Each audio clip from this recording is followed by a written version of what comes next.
What is up, everybody? My name is Hector Flores, host of the Insert Name FC podcast, a member of the Belly Up Sports Media Network. You can find us on all things podcasting, Apple, Spotify, wherever you get your podcast fix from, you will find us there.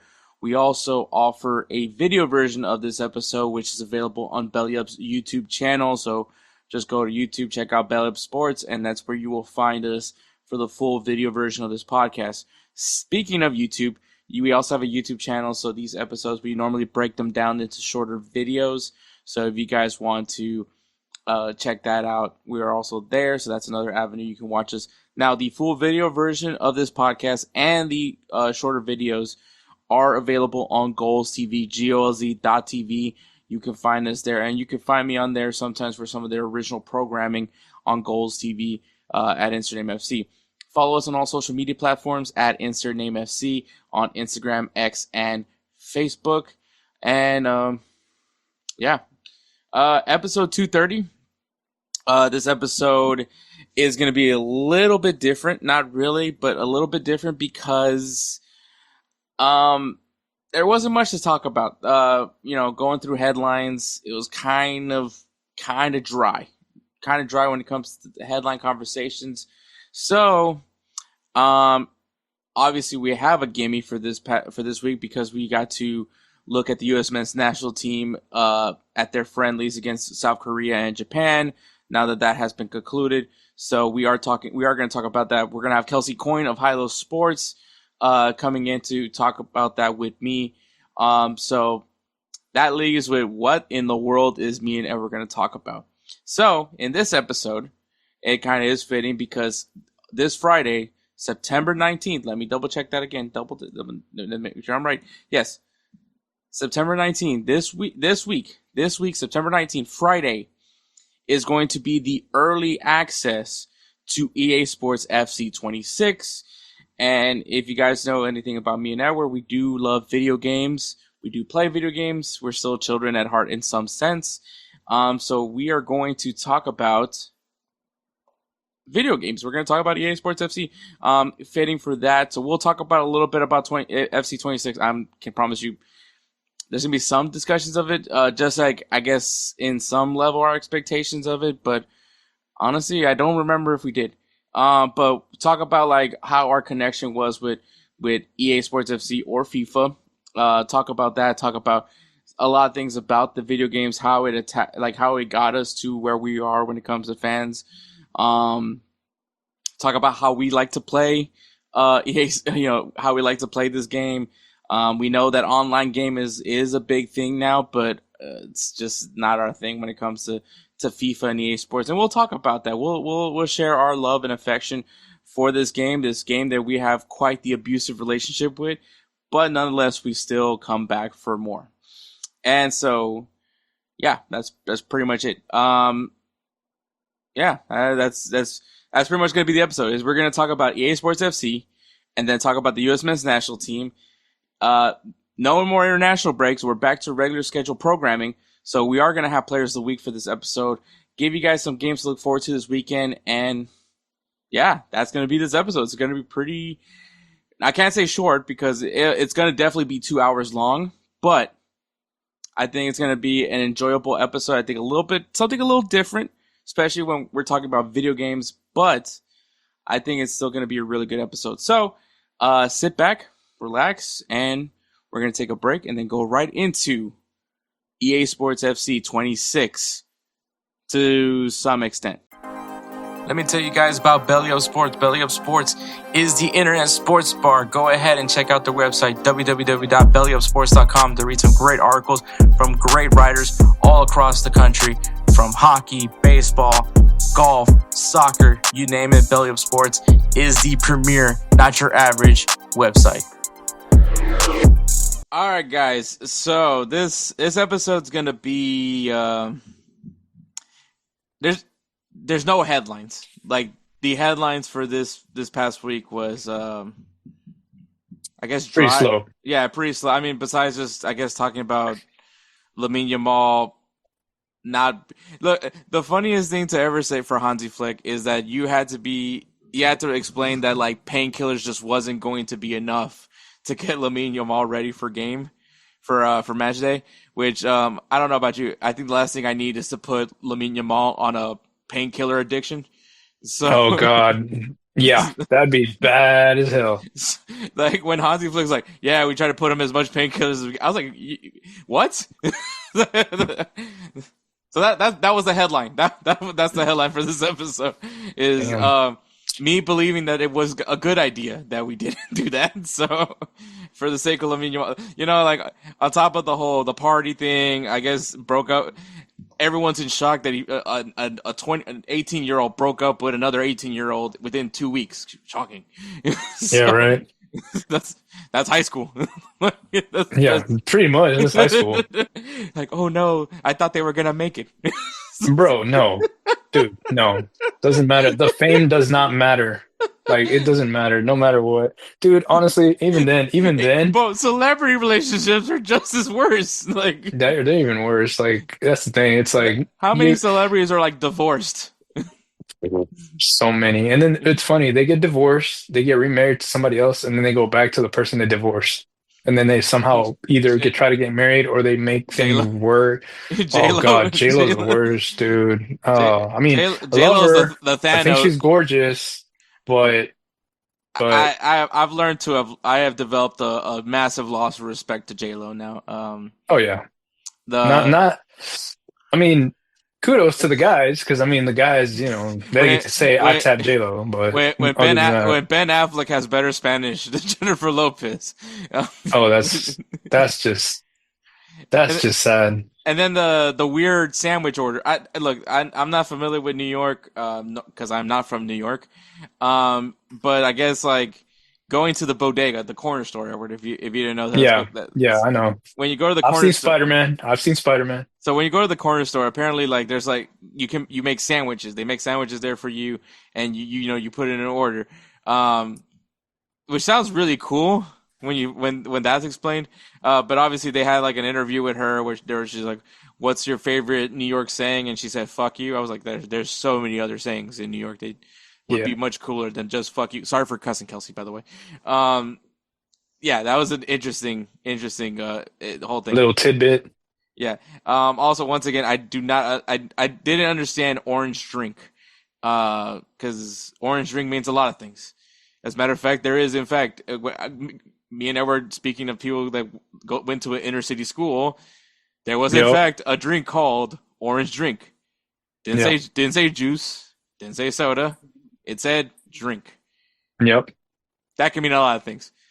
It could also not be real. So that was yeah. So that was, and obviously that's like a long time ago. But I thought it was just hilarious to bring up since we were talking about Jennifer Lopez and failed marriages. Um, but her daughter, the one that she with Mark Anthony, that girl can sing. By the way, the when I don't know if you ever got to see her perform. She would perform the Super Bowl halftime show, the one in Miami when it was like Oh, Shakira and J Lo. I think so. Yeah. Yeah, she sang. I was like, I mean, the girl's got great genetics. I mean, she got Mark Anthony and J Lo. I mean, say what you want about her singing, but I mean, great genetics. To have like your dad be one of the greatest salsa singers of all time, and Yep. your mom being a singer. That is pretty good genes to have on your side. Um, the aging part, that could be kind of a gamble. That's a little Russian roulette right there, because Mark Anthony did not age well, but he still gets women. So I mean, good for him. Good for Mark Anthony. That dude is skinny. That dude is skinny. He is I skinny. I don't mean, know. and He don't need a body if you got the charisma, or as Fez would say, the charisma. oh yeah, you're right. No, that dude's got swagger of all things. Also, once again, amazing singer. Anyways, but Yep. that's not what we're here to talk about. Like I said, there's like not much to talk about when it comes to headlines this week, and obviously in a little bit later on this episode, you're going to hear me and Kelcey talk about the U.S. men's national team. So something is coming up this week, Edward. September 19th will be the early access for EA Sports FC 26, or as many people still mistakenly say, FIFA, because EA Sports had for so long had the naming rights to FIFA. FIFA was supposed to create their own game. I think it was like with 2K Sports. I think they were supposed to. I Yeah. don't know when I that's don't happening. think. I don't think. I don't think they even reached the contract. No, That's my I thing, man. don't. I know that was the rumor was that they were gonna do it, but I think at this point it's just such a challenge when EA's just had the monopoly. Like, I mean, eFootball, you can. Meh. Who's really playing eFootball? I know it's free. That should tell you everything about eFootball. It's free, and I still don't play it. But and then I know a lot of there's I know there's a lot of guys that are big fans of Football Manager, so I'm No, not gonna. football manager.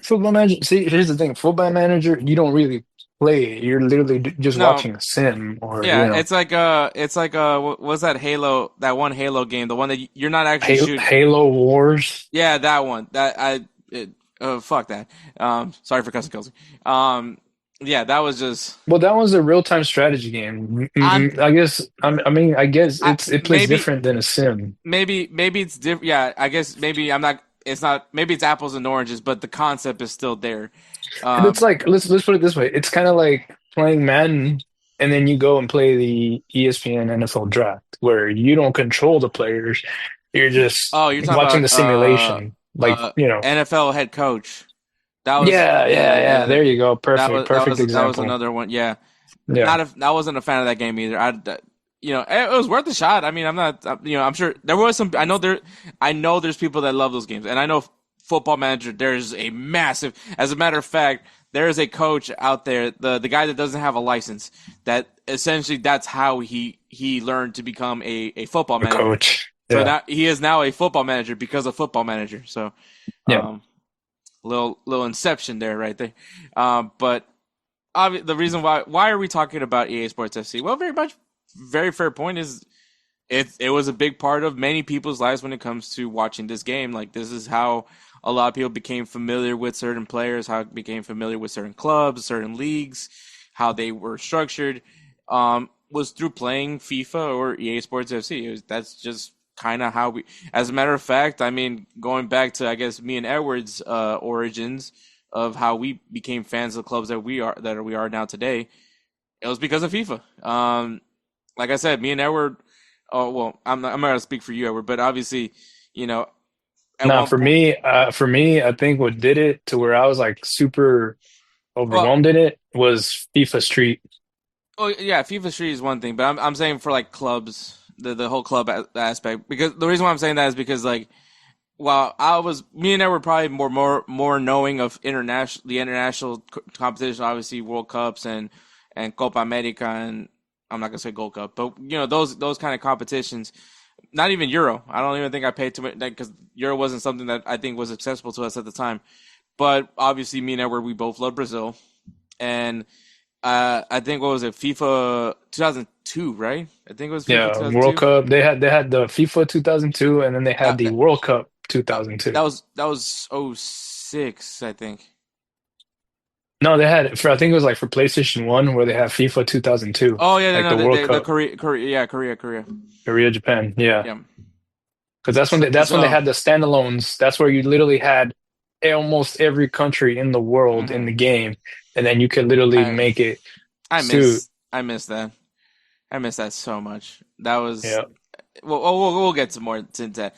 But anyway, so that's how I learned about, that, once again, everybody knows, like, my goat, as far as like international football, is R9, Ronaldo. That was who I was watching, him, doing his thing, and obviously by the time I was playing FIFA, that's when I found out that Ronaldo, el fenomeno, not Cristiano Ronaldo, el fenomeno, he was playing for Real Madrid.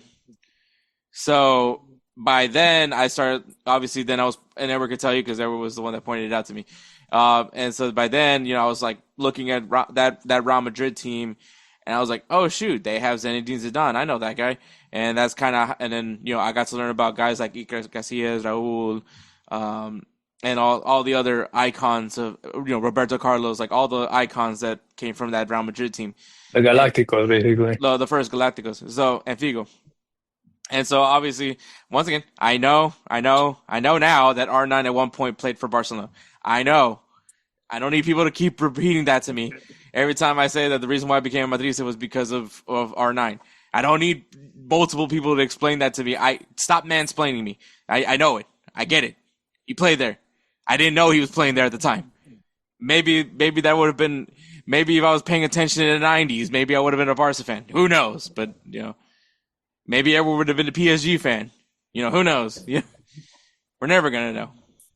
We Well, just at that time, the PSG games weren't even available local. Like you had to have a well, cable package. I'm saying based off of FIFA, like if Oh, you using FIFA logic, not so. I mean, well, to be fair, I knew about Manchester United because they were like the highest rated club when you would play like FIFA 2001, like they were up there.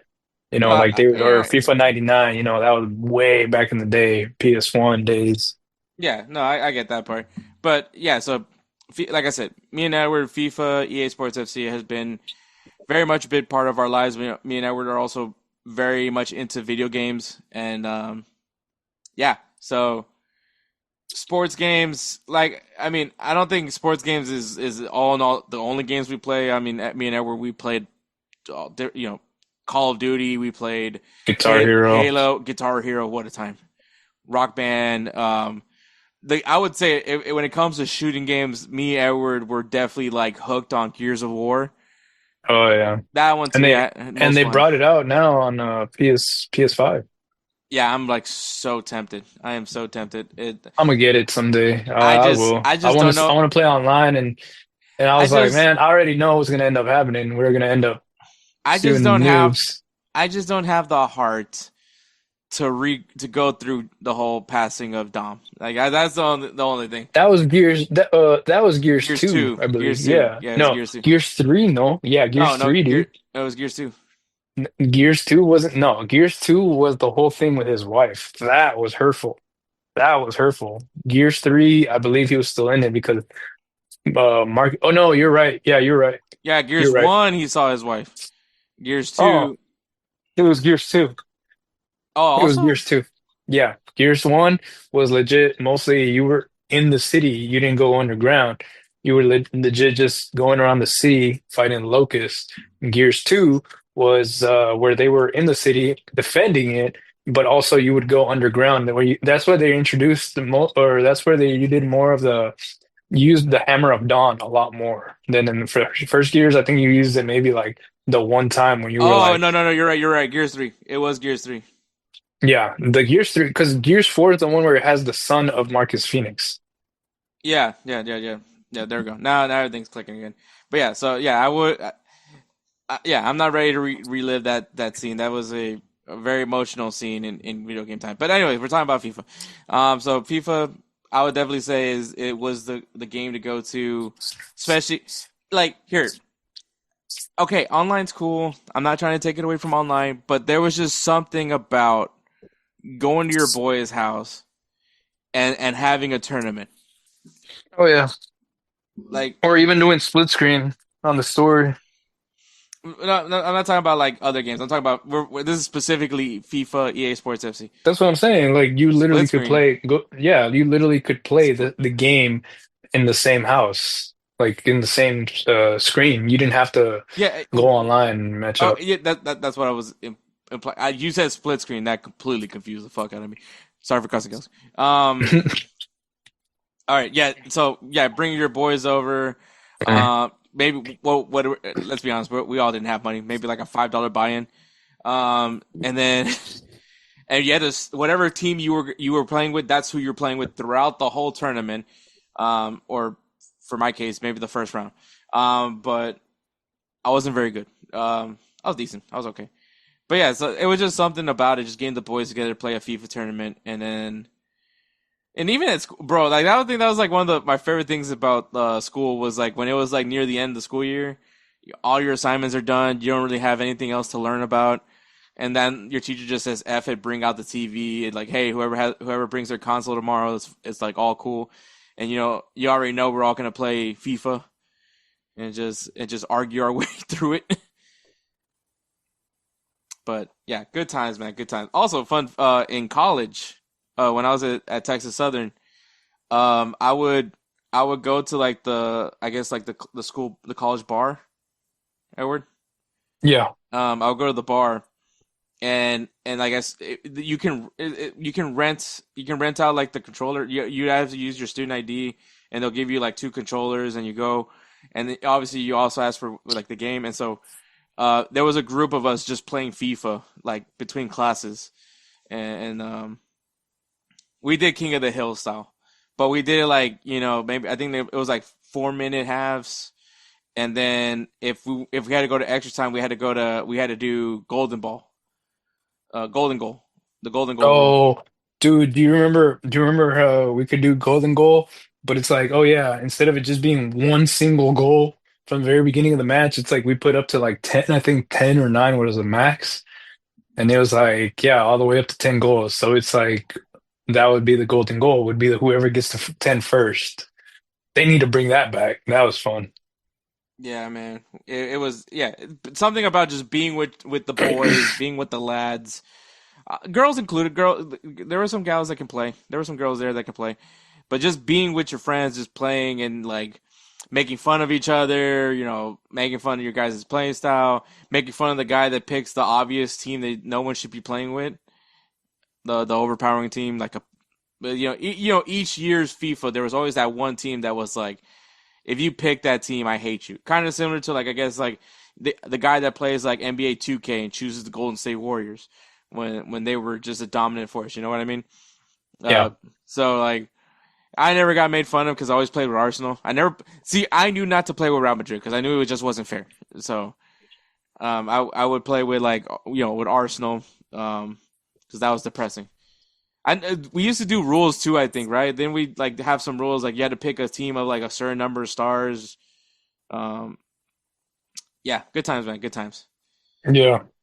Oh Uh, man, dude, it was awesome. There was moments where it was like we would play and it would be like you'd win one, I'd win one, and then certain days we'd be like, all right, I'm gonna get my revenge. And then 2 days later I'd be like going to your house, and then another day it was funny because you could technically be like we'd play home and away. You know what I mean? home and road Yeah, fixtures. yeah. You were scummy if you gave someone the terrible controller, but that was home field advantage. So like, I remember that crap. Jesus. I still remember like I had to buy my own controller, save up all my money, buy a controller just so I could play, feel like I was playing normal.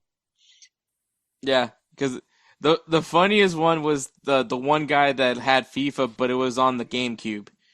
So like the controls were so different. They were so they were or so wonky. The only or thing I or really on liked was the the right trigger. the Wii was different. The Wii was weird. FIFA on a Wii. I had never played FIFA on the Wii. Because it was like, oh, you move this, the wand. It, If you want to play regular, it was like you would just press I, the padding and then the two yeah, buttons. It literally was two buttons. I was just like, the hell is this? I was like, just let me go get the GameCube controller. So Yeah, pretty much. let me get the GameCube controller. But yeah, so but yeah, FIFA, and it's funny because there's a lot of guys that don't really watch soccer or football, but they play FIFA. Like the a lot of like I remember obviously I worked for the Houston at one point. I worked for the Houston Rockets, and some of the guys will talk about playing FIFA. I mean, we had one guy, obviously Clint Capella. He's from Switzerland, and he loves football, and he actually plays FIFA. So he was a cool dude. He was really into FIFA. I remember one time me and him were waiting for something, so we were in the back playing FIFA. So that was kind of cool. Yeah, man, FIFA is just a way to get people together, man. It's just a great experience, and once again, it teaches you a lot just because of like, especially if like you don't know much about the clubs, you kind of identify yourself with a certain team in that process. I mean, for instance, that's how I became a Madrista was through FIFA. Was obviously because one of my favorite player was playing for for that team, and so that's when I learned more about that team, and I noticed there's a lot of really good players on that team. So I don't know if that's the same thing for you, Edward, but that's I kind mean, of that's the thing. Remember, Ronaldinho was the one I would always see, and I started remember FIFA Street.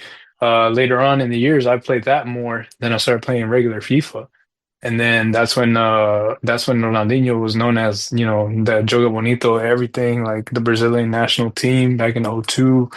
I started watching them more, and then of course, watching Ronaldinho do his dribbles, do the snake, the elastico, the crossbar challenge. Whenever he got his new boots, where he was just hitting the crossbar, came back to him, he would catch it with his chest, or he would stop it, and then he'd still not drop the ball. And then I think it was like 3 or 4 times he hit the pole, it came back, he just kept dribbling, he just kept juggling the ball, and then he finally was like, let it go. And I was just like, wow. I was like, this dude is legit. Like that's when I first started following Barcelona, and I was like, yeah, let me see. And that's when I was like, Deco was in there, Xavi Hernandez was barely coming up, Iniesta was barely coming up. They had Gili, they had Larsson, Eto'o, defensive Carles Puyol. I was like, they had Diego Milito. I was like, man, dude. And then they had Victor Valdez when he was like first starting out. Dude had no buzz cut whatsoever. He had a full head of hair. So yeah, like Man, it I was, and remember, then that's when I I was like, man, I remember, was like, shit. I remember Pinto only because this dude had his hair braided. Yeah, Um, what a, Pinto was like he was a colorful character. Like he had the hair braid, but he had the goatee. He hmm looked like to me, he reminded me a lot of like a kind of like a Fu Manchu kind of stuff. he looked like a guy that should probably own like a smoke shop. Uh, that's the vibe I got Yeah, from yeah. Pinto. But yeah, no, yeah. So I mean, the initial stages for FIFA, and obviously, like initially, I would say we just played like kickoff. We didn't really play like seasons or anything like that. But I think as we got older, we got into career mode, and I think that that's where I've stayed very much put. Like I'll play Ultimate Team, like I'll not the online Ultimate Team, but like don't. The little where you do like a four squad or like a four match thing, and it's like, okay, come back next week to face your next opponent or something. Oh, squad battles. Yes, squad Yeah, battles. But actually, you can refresh it and then play another four. yeah. So And yeah, technically, it's like people who built their squad, yeah. So and you'll they'll play play against. to a certain difficulty. Yeah, so you'll play a certain person's team. Like that's their roster. You just didn't have to play them because the only thing, the thing I don't like about playing online, you have the guys that like rage quit. You have the people that have terrible Wi-Fi. And so it like it. That's To, the excuse. Terrible Wi-Fi. I feel like they just disconnected right off in there because they were losing, and then just it, yeah. to me, there's just it's not like, and then once again, it's online, so I don't like maybe I have my headphones on. Sometimes I don't. Sometimes I do, and like so you can't really trash. And then also like there's a good chance you don't speak the same language as the person. So like yeah, like I mean. It could just like not be like I didn't find online to be very much fun. Um, Yeah. unless we're playing like Pro Club. Oh, we're playing. Then when they introduced Pro Cup, that was fun. Pro Club The was fun. When you create a player, I eventually developed at an age where I was like I am not creating myself anymore. So instead I would create like random people.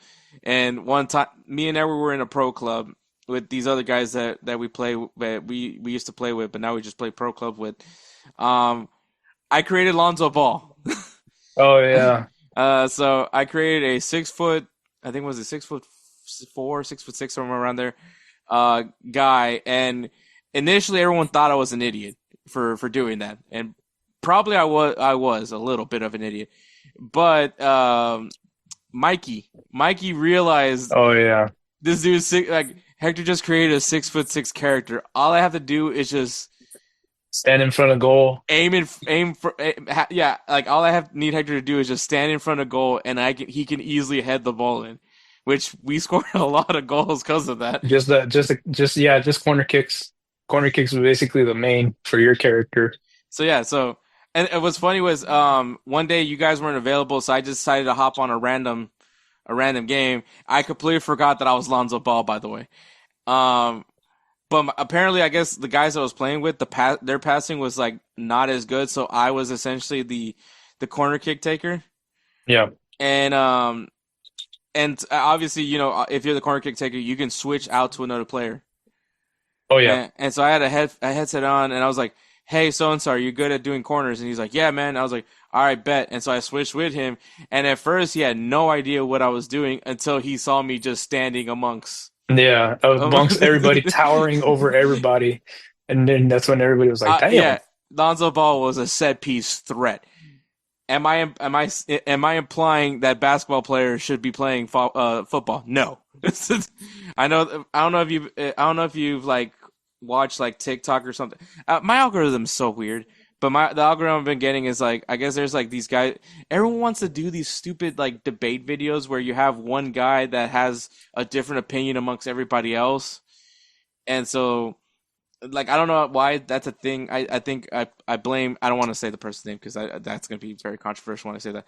But I think all this you initially started because of political arguments. But anyways, so now people are doing it off of like sports fandom, and they recently I think it was like soccer fan versus basketball fan, like 10 basketball fans. So all these basketball fans were trying to argue about why basketball is a harder sport than soccer, which I think we can all agree anything considered like top level of some sort of athletic sport is very difficult. Like to become professional at anything, like even like badminton, like that takes skill to be considered professional at it. That you have to I be hit a really freaking ball with a small ass paddle, and the ball's like the size of a freaking like egg.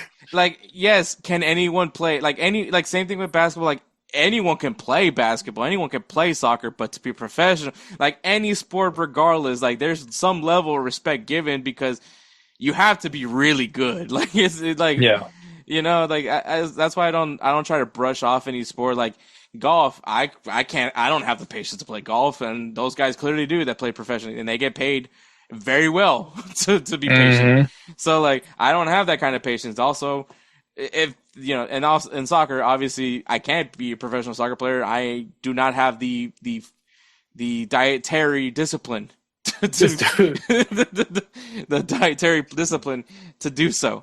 But and even then, I was not a very good player. Like there's a reason why this podcast exists. Like you think if I was good at I remember your Wayne Rooney toe poke shot. yeah. That dude, those kicks were crazy. Like I remember that. It was like so Hector has a really, really strong kick. The thing is, at the time, he hadn't mastered a hit with the knuckle. He hadn't mastered a hit with the inside of his foot. This dude literally would just toe poke the crap out of it. Thing would come flying at you, and you didn't know where it was going because anybody knows when you toe poke the ball, it has a strange. Sometimes it'll like move a little bit to the left, come back to the right, kind of, or it goes up, dips, or it just goes straight up, right up to your face. And I'm just like, yeah, I'm not standing in front of those kicks. It was like we called it the Rooney shot. That was Hector's Rooney shot, and it freaking dude could shoot it from far out. But because of the toe poke, you don't know where it was going. It was going out or it was going in. It was a 50-50 chance. But it was like if anybody tried to stop it, they'd be like, damn, like they would hurt their hand because Hector's freaking shot was just like crazy.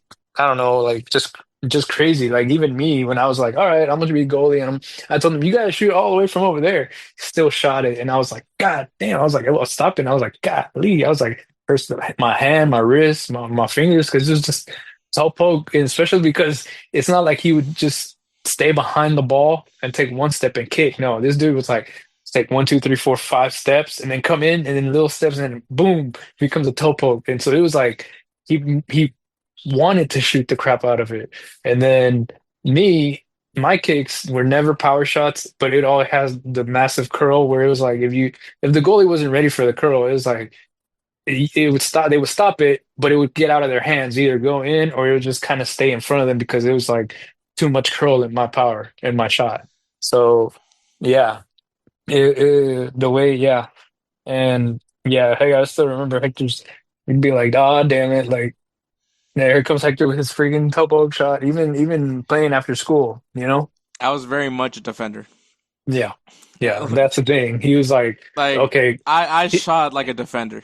yeah, let's just put it that way. Yeah, I mean, yes, eventually I played right back, but I never developed like the actual finesse to be like a good shot taker. Like don't ask me to take a free kick unless it's like from like our defensive side. Like I'll do the free kick from there because oh I'll yeah, just I'll and in my defense I have learned to send the ball up pretty well without using my toe. I just want that to be oh yeah, he yeah, yeah, he managed to do that and everything. He still has the power. I He still really, has that power kick. I did impress your jobs team. Oh yeah. That one game we played when I like so. If you guys don't remember, me and Edward had like a indoor soccer team. Well, it wasn't my jobs team. It was Miguel's team. No, Miguel's jobs. the other one, the guys from Toyota. Oh, okay, Because okay. I played one game because Oh yeah, yeah, yeah. you asked me Yeah, if I I could asked play, if yeah, you could yeah, if you could sub. Yeah, that's right. and That's right. so That's right. I remember like I came in and I had the ball. Nobody was open in the midfield, and I saw this one dude. I'm terrible. I feel well. One, I didn't bother to learn anybody's name, but so bad part on my part. But there was this one little dude that was on the wing, and he was making a run. And I think me and him made eye contact, and I was like, all right. I gave him like a look, like you go over there, and I just sent it. And over there, they like to send the ball up and not hit the top netting is pretty impressive. And even I was impressed that I didn't hit that netting because the netting was pretty low. It's like Yeah. it's like hanging fruit. So it's pretty easy to hit if you don't if you give it a good arch. So I sent it just perfectly enough, and it landed on his foot, by the way, which never again is that gonna happen. So like, It'll happen. It'll happen. It's just practice, man. Practice, but it practice. was just so funny because it's like I remember doing that. It led to nothing. I don't even think it led to a goal. But it like I remember as soon as I did that. I mean, I think I played like a few more minutes and then I came back. I came out to rest. You know, obviously indoor you can take multiple. You can go in and out of the game.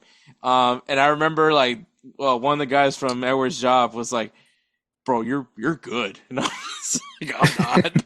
I'm so not. He's like, oh, It's like, he's like, yeah, okay, thanks. Like that was his reaction. It's like, okay, thanks. but it was just so funny because he was like, hey man, yeah, if you're ever available, you know, come on in on our games. I was like, sure. He's like, yeah, this dude's really good. I was like, I'm not good.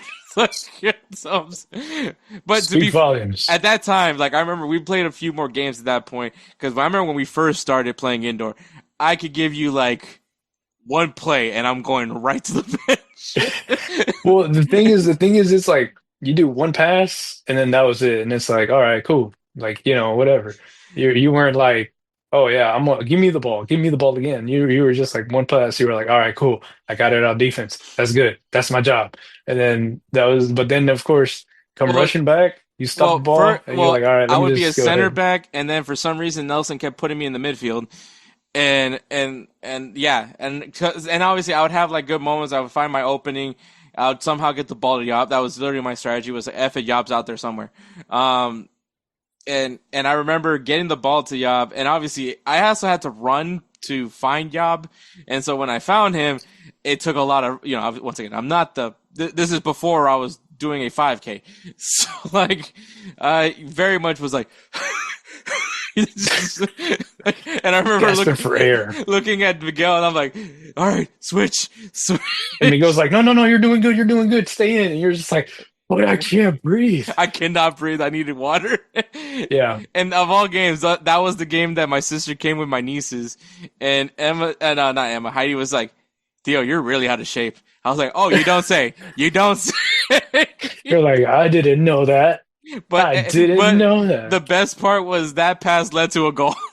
Yeah, I remember that. I was like, yeah, but who's? And I remember because she was trying to, because she was saying, comparing me to Edwin, and obviously Edwin plays at least more than I do, and so I was just like, you know what? But does he have a stat category right now? Does he have an assist? Didn't think so. Also, the all-time moment was that accidental goal I scored. Oh God, yeah. Everybody was like, dude, how did you do that? He's like, I don't know. Y'all passed me the ball for once. Yeah, he passed you the ball, but I think it was like you were trying to receive it, and what happened is I think you Oh no, stretched out your I leg. shot it. I shot it. Oh, you shot it? No, Okay. it was a shot. It was just a really awkward shot. Like Yeah, it was. because I was like, when like I thought Yob was gonna take a shot, and I see the ball coming my way, and I was like, oh. I was in no position. I was like, like how Eric was saying that I need to do like a certain form to like kick the ball. I was like, all right, well, I'm about to look like a pinball, like the little the little paddles for the pinball machine. Oh yeah. That's essentially what I did because I basically just deflected whatever Yob gave me. I didn't stop the ball. I just went right in, and apparently that was the goal of the game. Even though I think we were winning like like 10-1. Yeah. So it But it was. was like we were not expecting that at all, and it's funny because that's why I thought you were just trying to stop it or something. The thing is, the goalie wasn't expecting it either, so he just kind of stayed in place. He didn't Okay. even he just kind of stayed there, and he thought it was going out. But the way the trajectory of the ball, the way It it was went, I going don't, so. I It can't went even so explain it. slow. It was Yeah, going that's what I'm so slow. saying. It was So like it, like it was you didn't even need to put it on slow motion. It was. it was slow motion enough. Oh man! All right. But anyway, so EA Sports FC is coming out this week. At least early access is coming out this week, September 19th. Worldwide release will be next week, but obviously, I'm sure most people got the pre-order, so I'm sure everyone spent also $200 to get whatever edition Oh, the Zlatan Ibrahimovic edition. or whatever. What's the point of having a cover athlete now? Like The most of thing the, is, look, most a of these cover have like, athlete, it's more of a legend now. Like I'm gonna but be like, straight up with you. It's a but like, legend. but we Zlatan is Zlatan, but but still, there's no like, cover. Like most of these games now are like we're gonna like lose CDs. Like CDs are gonna become, well, I mean they are obsolete at this point, but like Blu-rays, like Blu-rays. but even that's becoming obsolete. Everything's not, you can just stream it. Like I have Rocky, and instead I just watch it on Hulu. So like I don't have a Blu-ray player, by the way. The So PS5 is a Blu-ray player. I have the digital one. I don't have the. Oh, you can actually add it. I think it's like $80 to add Oh the goody. Blu-ray. Oh, what a deal! Like, $80 for. I mean, I'm if you think about it, you can get a digital, and then you add that on, you'd be paying less than buying the full regular physical edition, and it'll be the same amount of I don't know, man. I terabytes. think at this rate, I'd just rather buy like an extended memory card. You can just So buy I think it's like a Seagate. I think it's a Seagate or it's a, like a non Sony product, like but it'll do the same dude, job. it's all non-Sony. Like the hard drive itself, I believe is a Seagate. Mm. Yeah. Like it's either a Seagate or Well, not a anyway, Razer. the point of it was, is there even a point to have a cover athlete? Because there's like most of these games are now there, people are just buying the digital version that like automatic. And also, what's the point of having the CD if you still have to download the game through the C? Like, I honestly, that's one of the things I can't like. Sometimes I just miss like just having like a PlayStation 3 where you just like put the, Well, slide. technically it's the same thing. Like PlayStation 3, that's when they introduced the whole, oh, you gotta put the disc in, and when you put the disc in, okay, installing files, No, that installing was this. PS4. That was Ah, PS4. you sure? Because Yeah. I would have to do Mm, updates on mm-mm. the game. No, I mean there was always updates on the game, especially because it was online. But that wasn't no, that was not an issue with the PS3. You just put the CD in and just play. Like I said, there would be updates, but that was like just because of you being online.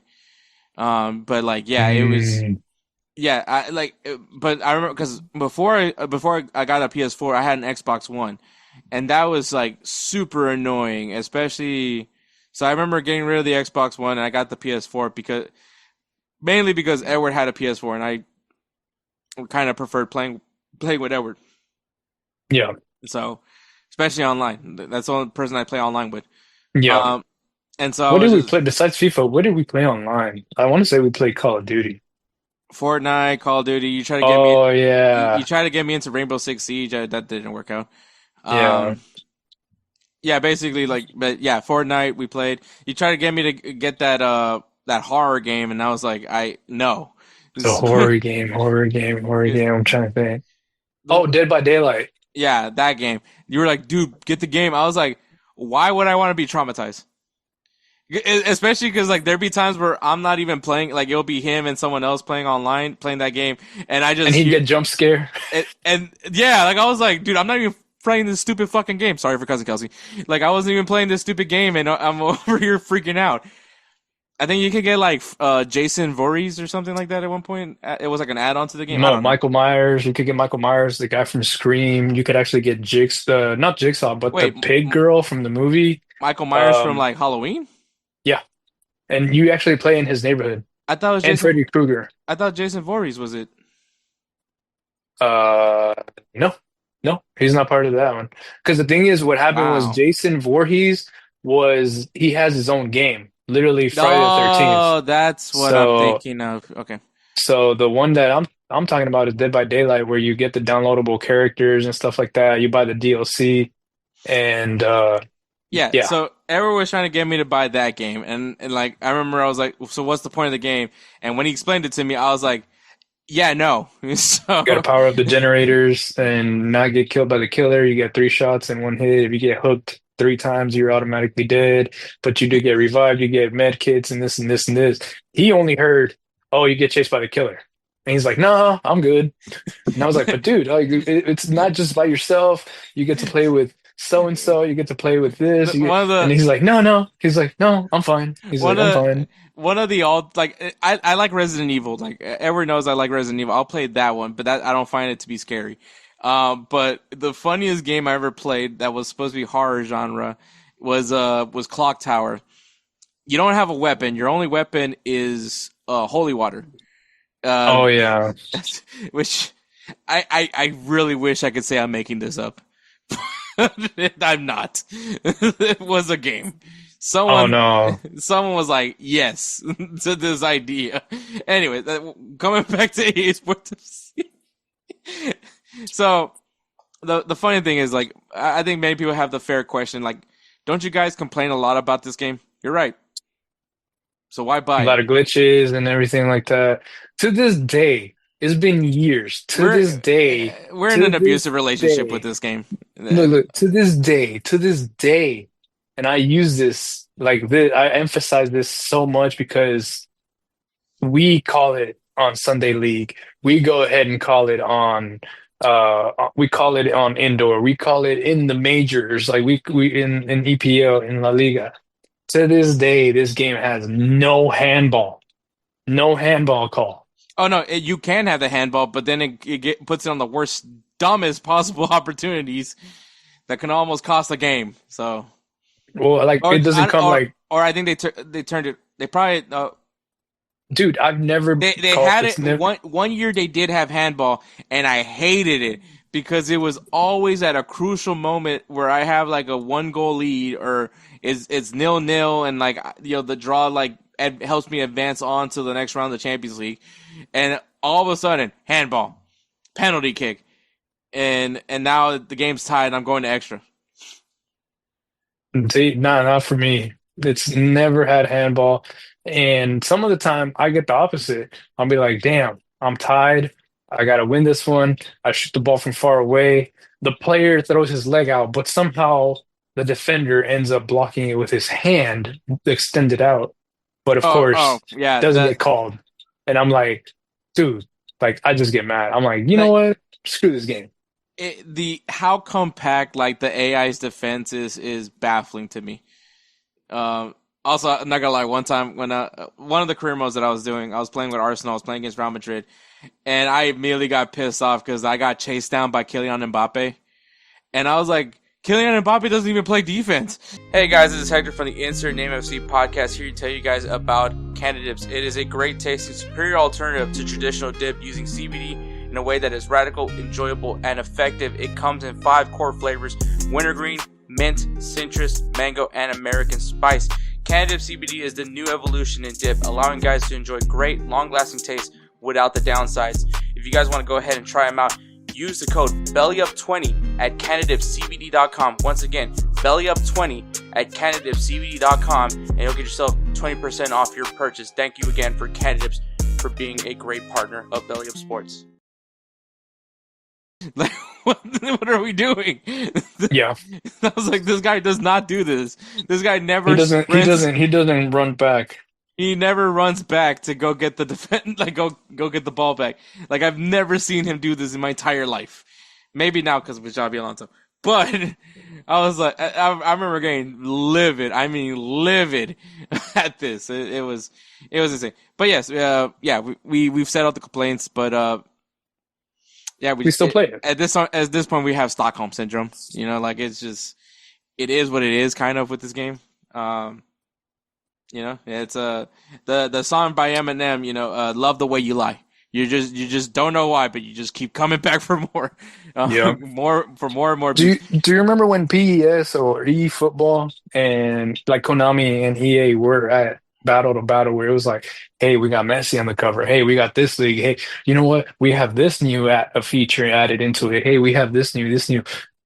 Ever since EA became the standalone where it's like, okay, you literally have no Well, competition so whatsoever. so EA Sports It's like, FC for what EA had always had that like that PES didn't have was the licensing. yeah, That at the end of the day, they had the licenses for the Premier League. They had the licenses for Serie A la- at some point. Um, you know, like those teams. I mean, they would, you know, Pez would get some of those. They would get team specific ones. I mean, yeah, that's the reason why we got Pierre Calcio. Remember that team? yeah, And now, I mean, I will say for the Italian sides, it is kind of annoying just seeing like FC Milano, um, whatever Inter Milan is. It's kind the logo's kind of cool actually. It's just a snake, but Latium for Lazio. Oh, that's weird. But I mean, at the end of the day, they still have like the brand of the Serie A. Like that's the only thing that maybe Pez doesn't get. But once again, you have La Liga, you have the Bundesliga. Now you have the Champions League. So like, I mean, yeah, they just have the licenses. That's really what EA has advantage over Pez, and that's why it didn't pan out. I don't remember I never really played PES, so I can't tell you about how like the gameplay was, how control. I know that PES like you could create a like you can use a player as a manager, or you can create like you can actually use like managers like current managers, which is now EA has that feature. But like yeah, I know that, and I mean that's kind of what people do to like these failing like I guess businesses that they once they bleed them out, they'll start taking their ideas. You know, because I mean, how many times have we said like, "Hey, it would be nice if I could, you know, actually create my own manager instead of having to use some generic looking one." One of the like the six guys that were available for managers. That I don't know if you remember that. You probably do remember that. Which I always picked the guy that kind of looked like Messi. So I'm sure Edward knows what I'm talking yep, about. Or yeah, because in it. So I don't know. I don't know all the new features for this one, but like you know, the thing is, it's funny with EA Sports FC. They say all these things like, "Oh yeah, this is gonna be so much different. Like it's gonna be crazy." So like, here's a prime example: overhaul gameplay powered by community feedback. Play your way in EA Sports FC's 26 with more responsive dribbling, smarter AI positioning, doubt that, and sharper and more explosive movement. Yeah, that's. I think they said that also about last year too, by the way. yeah, I think they did. So yeah, so new play styles, new and player. Also, I hate the player roles. Yeah, I'm gonna be honest with you. Like I hate that, especially if you don't pay attention to the tactics that you're using. Because this is something that I was getting really pissed off with this recent EA Sports FC was I instead of subbing out like wingers and attackers and midfielders, I'm using all my substitutes for defenders because they were getting tired because I didn't realize that they were on their defensive like play style.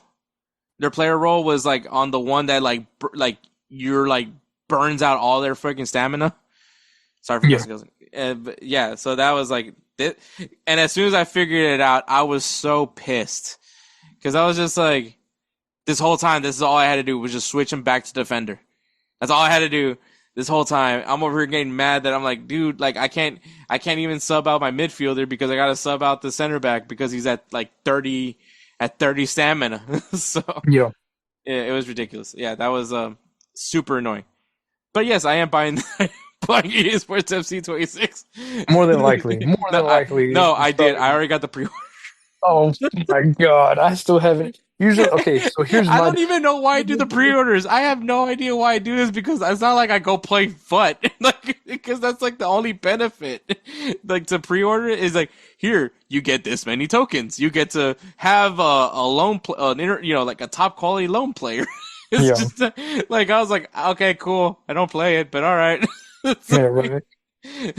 And that's what I'm saying. Like I don't play that either. I'll play foot whenever I'm like, man, I was like, I'm whooping ass in manager mode. Let me go ahead and start a foot, and then I'll go ahead and play it. My thing is, I always buy it whenever it's on Black Friday special or something like that. I should be doing that, honestly. Like it's what 1 month after, 2 months, maybe close to 2 months after it comes out, and it's like, yeah, all we do is play manager mode. It's cheap. It's like $40. Sometimes it's $30, and I'm like, that's like half off and everything. So here's the obviously the only thing me and I really care about is manager mode. Um, I was never really a big player career mode guy. That takes way too much patience. Yeah. That's too much time on your hands. But take on new challenges in manager and player career. Experience manager career like never before. I mean, how many times have we heard that one? With all new manager live challenges throughout the season. God, that's gonna piss me off already. You need to sign 2 players from Portugal, or else we're gonna fire you. I don't care if you got us a treble. You didn't get me 2 Portuguese players. Yep. I remember that. Like for some reason, that's always the highest thing. It's like get two, three young signings from such and such country, and you're just like, okay, I got two.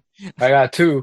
I Looks like we're not I about to get this, so we're gonna have to let you go. I'm Like, I'm playing with what? Arsenal. I must play with 3 of my. I have to give my 3 academy players 50% of the matches played. Yeah, And I'm like, dude, we're freaking Arsenal. yeah. Like, like I get it if I'm like in Morecambe Town in freaking League Two. I get doing that for that, but I'm in the Premier League. I'm like, what the hell is this? Yeah, it's oh my god. Um, where was I? Yeah, all new live manager challenges throughout the new season. Take on a variety of real world scenarios and alternative storylines, ranging from few minutes of play to multiple seasons, and earn rewards including season points, vanity, and icon. I get now FUT rewards for playing career mode. I mean, I guess it'll give you incentive to play foot. That's weird. Additionally, for the first time ever, movement in the manager market sees team tactics transformation over time as new managers take the helm, changing the dynamics of every new season. Oh, Well, apparently he's oh, interested. because I mean, all right. For instance, say like you become the manager of Barcelona.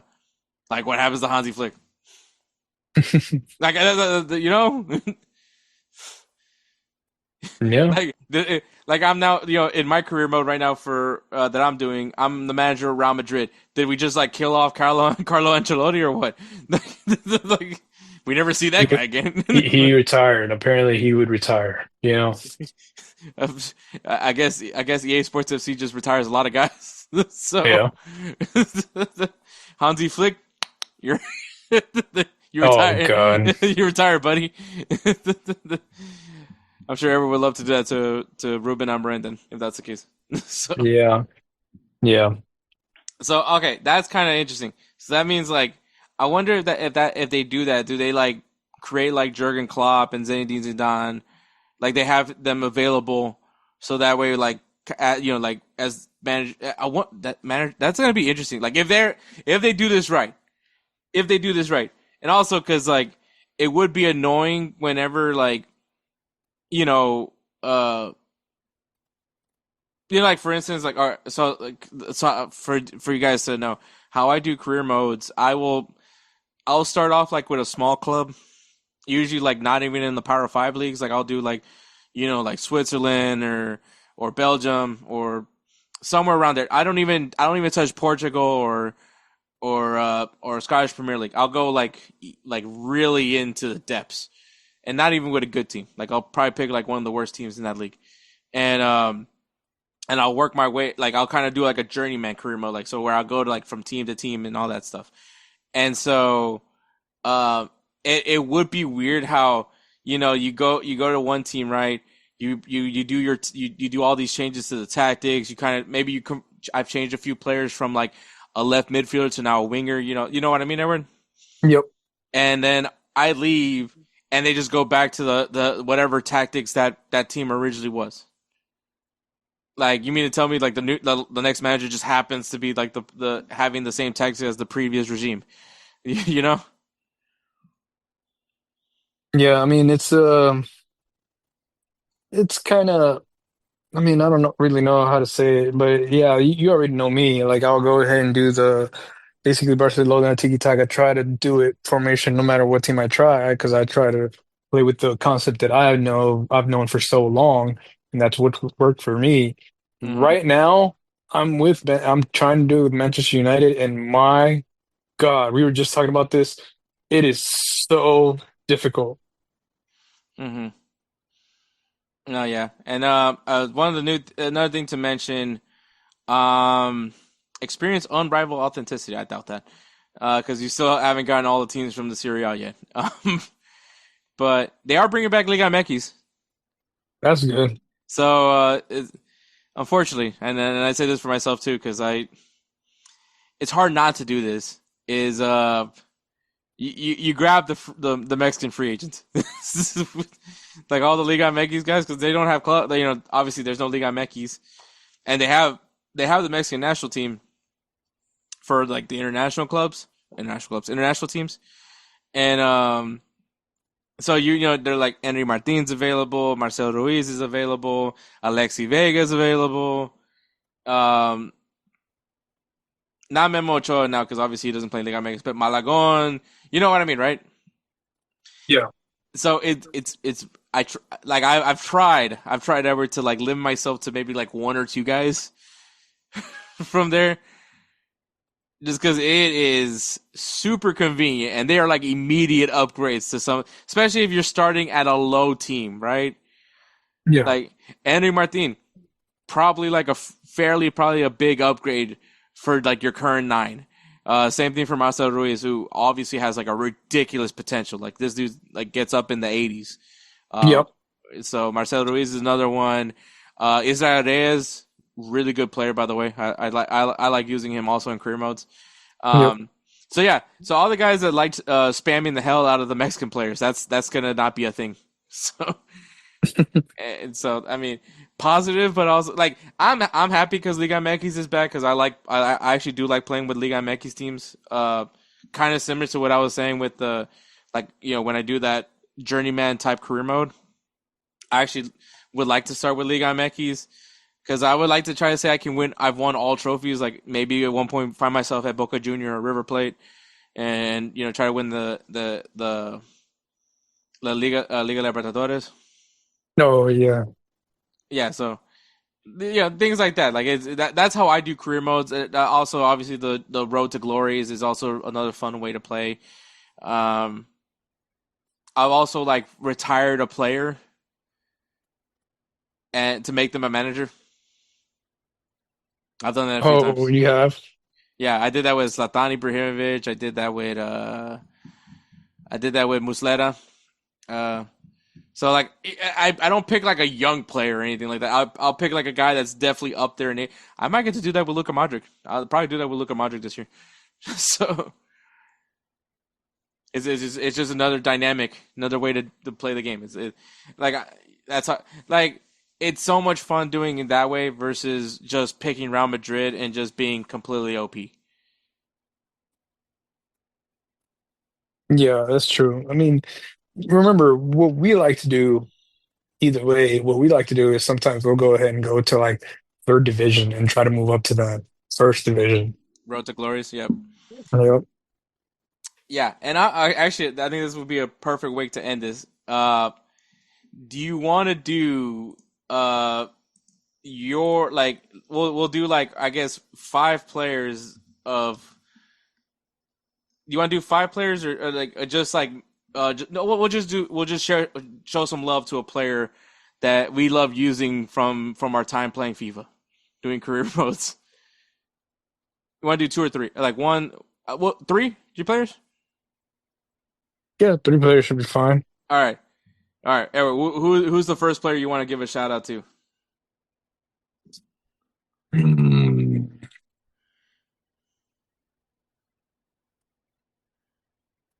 I'm gonna let you go first because I'm trying. I'm thinking. Now you got me thinking hard. Okay, the first one I'm gonna go with is I'm not proud of this, but he I did use him a lot as a goalkeeper. Well, I mean he is a goalkeeper. And that is Chelsea product. Let me make sure I get his name right before I get myself in more trouble. Jamal Blackman, Okay. English goalkeeper, currently plays in Shrewsbury Town now. But yeah, he was. There was at one point he was a player with great potential. So, yeah, and obviously, like doing Road to Glories, you start out with a terrible team. I think his rating was like good enough to play for like League Two, and then obviously by the time we progressed to the Premier League, this dude's like a high 70s, almost like low 80s player. So yeah, Jamal Blackman, just what a beast. Um, yeah, that's gonna be my first player to give some love Okay. to. Well, do you remember my goalkeeper that I would always pick, and I would always tell you, dude, he is on fire. I don't know how, and then his potential in the game was always amazing. And somehow he would always end up going up into the 80s, maybe close to the 90s after like a few seasons with the team. No matter what team I chose, whether it was like Man U, Barcelona, I would always pick him up. Um, Angus Gunn, remember? Hmm. You remember that? Yeah. So, right, remember, I would always pick him up from Norwich. I would always pick him up from Norwich, and I'd be like, all right, I'm picking Angus. We'd always be like, Angus Gunn. And but right now, I believe he's playing for Nottingham Forest. So I mean, he'd always show like, oh, showing great potential. Like every time we'd pick him. Yeah, he was always pretty good for That me. I mean, shit, he would do clean sheets like a motherfucker. Sorry, Kelcey. that is a good one. That is a really good one. Let me see what's Mm, another player. Uh, Ooh, this is gonna be so. I'm both of these are from what's the, from Olympic Lyon. okay. Uh, One is I think still playing. I don't know about the other one. But he's 30 now, and this kid was like to me was like the goat. He never jumped up in at all in overall rating, and this is also like early EA Sports FC, like like kind of like 2013 FIFA 13 or Oh man, around there. So like like players leveling up was like a little bit like if they didn't have like high potential, they just weren't gonna get up there. Like right. that's how they did it, right? I So his believe name so. Zachary Labidi uh, Oh, was a player that I used a lot. He currently plays in AS Bovis Oise. It's a French club in the fourth level of French football. But yeah, that kid was clutch for me. He was solid, dude. Yeah, that was a guy that I was like. I remember he if I'm playing like a career mode like Road to Glories, like I would go sign him right away and just make him my guy. Like he'd be the only guy that'd be like 69 rated playing in the Premier League. Like, but he was effective. He was scoring goals for me and everything. He was one of my best players. Never got called up by France, by the way. France, what were we yeah. doing? What were we doing at that time? Guy was so good in FIFA. So yeah, shout out to him. Oh, dude. Um. So, okay. What was your other second one? You said you were gonna say a second one. You had Uh two. oh, okay. His name is let me see, Gaetan Pierin. He's he, Jayton. he's 27. So him and Labidi were like two guys that I used. And he's a left midfielder. He actually currently plays for Krasnodar, and which I believe is in Russia. Yeah, and yeah, so he currently plays in Russia. But yeah, so he was another Olympic Lyon, product, and yeah, another dude that, especially playing in that dude was my 10. Like, so I had Labidi on the wing, and then he was playing my 10. And yeah, these guys, like I like these. I was like, dude, these guys are so good. But same thing, like he would be like 69 rated. Like they were like, I mean, Labidi obviously didn't pan out, which is unfortunate. Jamal Blackman, I mean, he's still playing. So I mean, they're all playing. They're all still playing. It's just, it's like my boys are growing up, man. This is what I guess I view them as. But yeah, those are three guys that I use pretty frequently in career modes. Jamal Blackman, just coincidence, was just a really good goalkeeper for me. Um, yes, I did use him mainly out of just how I found the name funny. Um, so I did most of the guys that, like, when they saw him, they're like, wait, is that guy's name Blackman? And I was like, yeah, Jamal Blackman. Well, I would always I'd always go and pick up this kid whenever I would, well, back then he was a kid. Um but he was always a really good center mid, and he even his attribute, I think his trait was like passer. Like he was a really good passer, thorough passing and everything. Lewis Cook, who plays in Bournemouth right now. Oh, yeah, And that's a and good one. and then the thing is like he was a high over, like everybody else was like a 60, 58, something like that. But when he was playing for Leeds United, I would always pick him up because Leeds United had him on the bench, and I was playing with like a third division team, and it was like I think I was playing with Ipswich Town at the time. And it's And like, I'm gonna make you a star, kid. no, no, that's exactly what I would do. Like I picked him up, and then I would use one of the really young kids who was like a 61 overall, maybe 59, to be a striker. And I would link him up. Lewis Cook was basically the link up to all those passes, to all those goals to this one kid. I do not remember his name to be one, but Lewis Cook was the master passer for that one. And man, dude, like I think I used him 3 seasons straight to bring up Ipswich Town all the way up to the Premier League.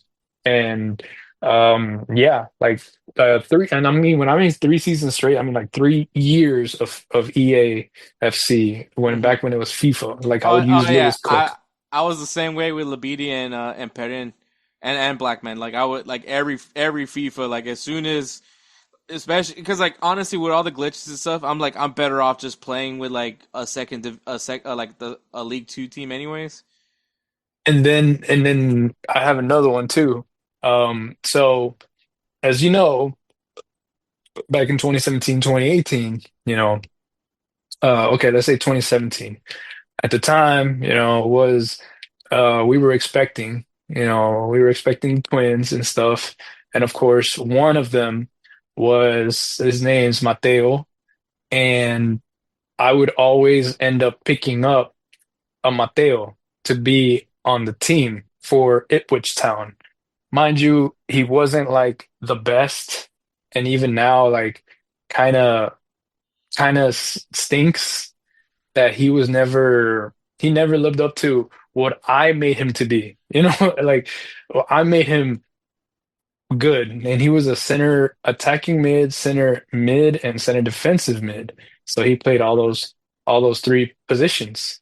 Hmm. Um, the thing is, it was I believe at the time he was maybe like 18, 19. He was really young. Um, um, his name was Mateo, and that's the thing. It's like I would always, like I said, even to this day, I'll go ahead and look up my kids' names, and I'm always like, oh, well, let me go ahead and find Mateo, ironically from Argentina. Um, yeah, I think his name was Mateo Cáceres. So he was legit like a baller, a beast. And this is back then, he didn't even have a picture. It was just a blank thing, not even like a region, anything. It was just a blank picture.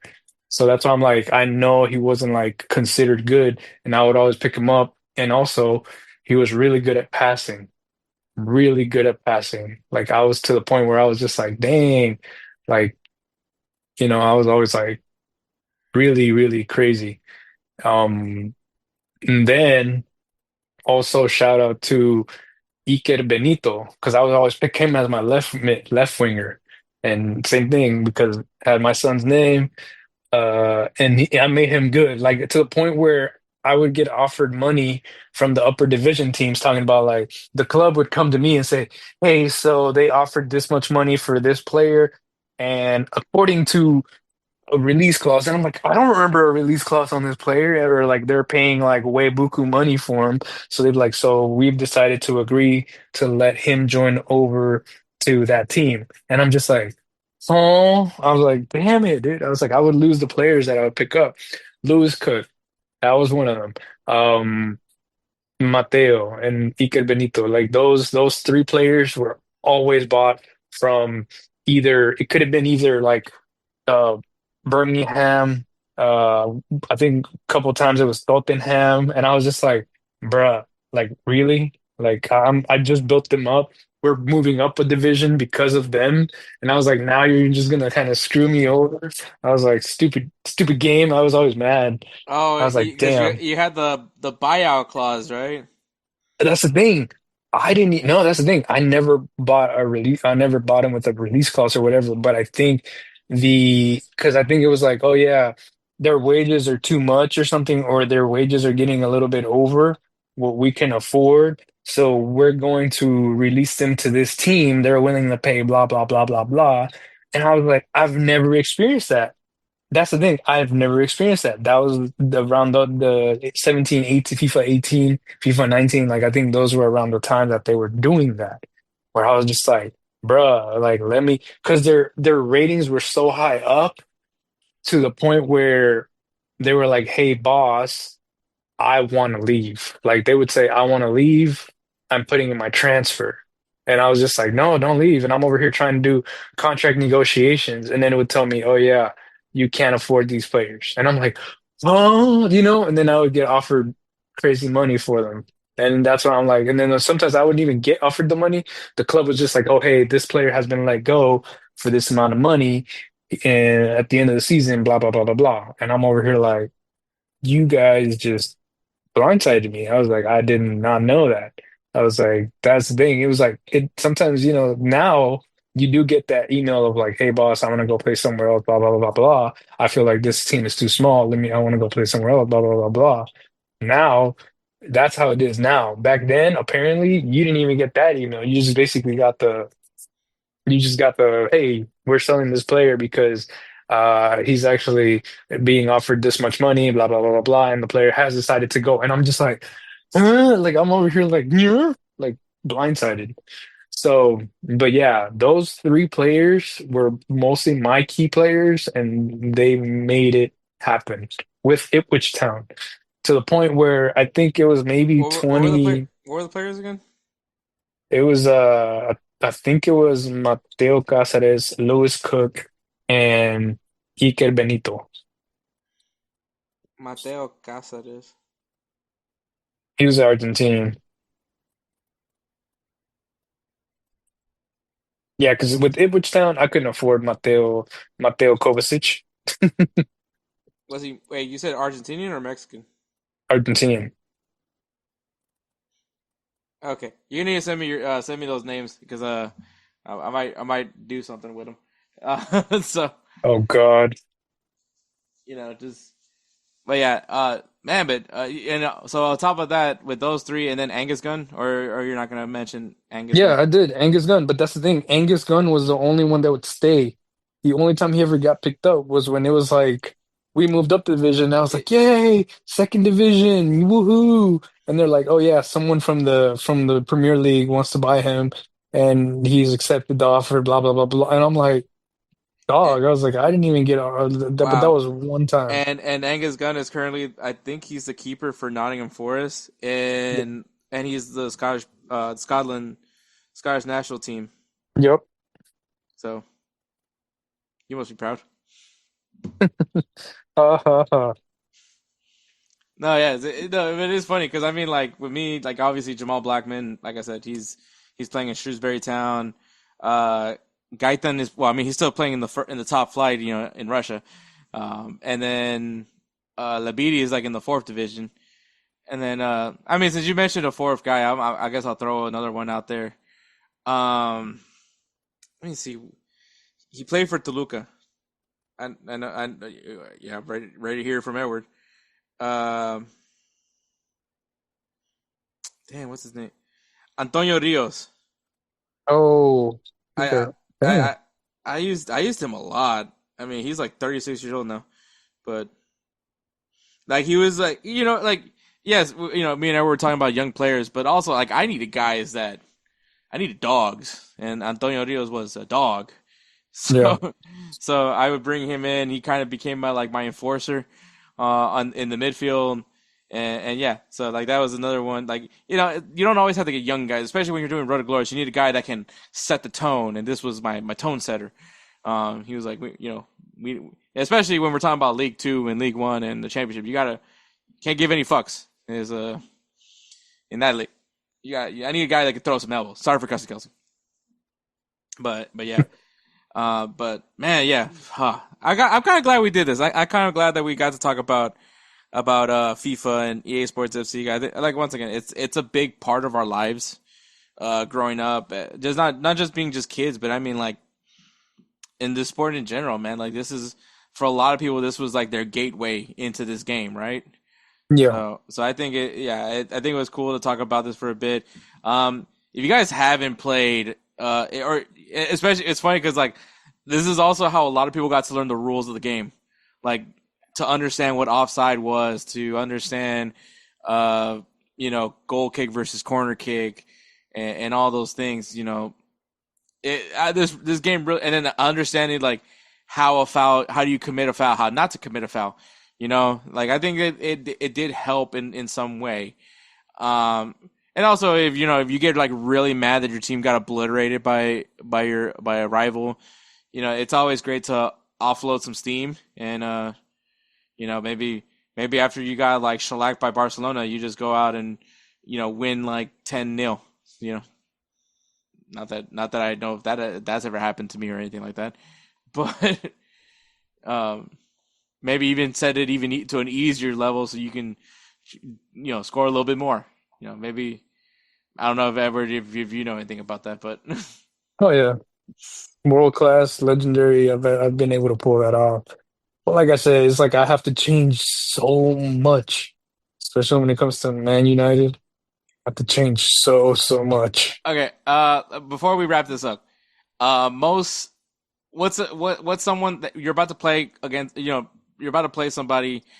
What is one of the most annoying things that you've experienced playing against somebody in FIFA or AS Sports FC? Like against a person or against a computer? Against a person. Against a person. Uh, I think basically it's like just that, just the whole handball thing was one. The The offside deal before this was before I think VAR I'm was talking even. about a person, a thing a person does that you're like that's annoying. Oh, I guess the slide tackling from behind. Oh, okay. That when I'm actually running, you were known for that, sir. Yeah, but that's only if I was like losing by a lot. Like I wasn't gonna win. So I was like, You would what? sacrifice the red card. Get the 3 red card rule come into play. So I think was it with 3 red cards and then the game's automatically over. No, Uh you would still play with nine. I think it was like four red cards, and then like yeah, that's when it it. was 4 red cards. But yeah, I think for me one of the most annoying things was look. I get like getting maybe moving some maybe like all right. For instance, Edward kind of knows this. Whenever we played, and I mean we'll do Real Madrid versus Barcelona because I mean it's the two best teams in the world. Yeah. Like Edward knows that. Oh, I think it was like the years when Gonzalo Higuain was considered the starting nine. I would immediately take him out, put in Karim Benzema. Oh yeah, So I like I remember. get like switching maybe one or two guys from the roster that you prefer to play with. Like, I get that. But the guy that has to, like, change the formation, change the tactical approach, change each player's archetype. Like, that guy, the one that you're, like, spending almost, like, 20 minutes just on the menu itself before you even get to play.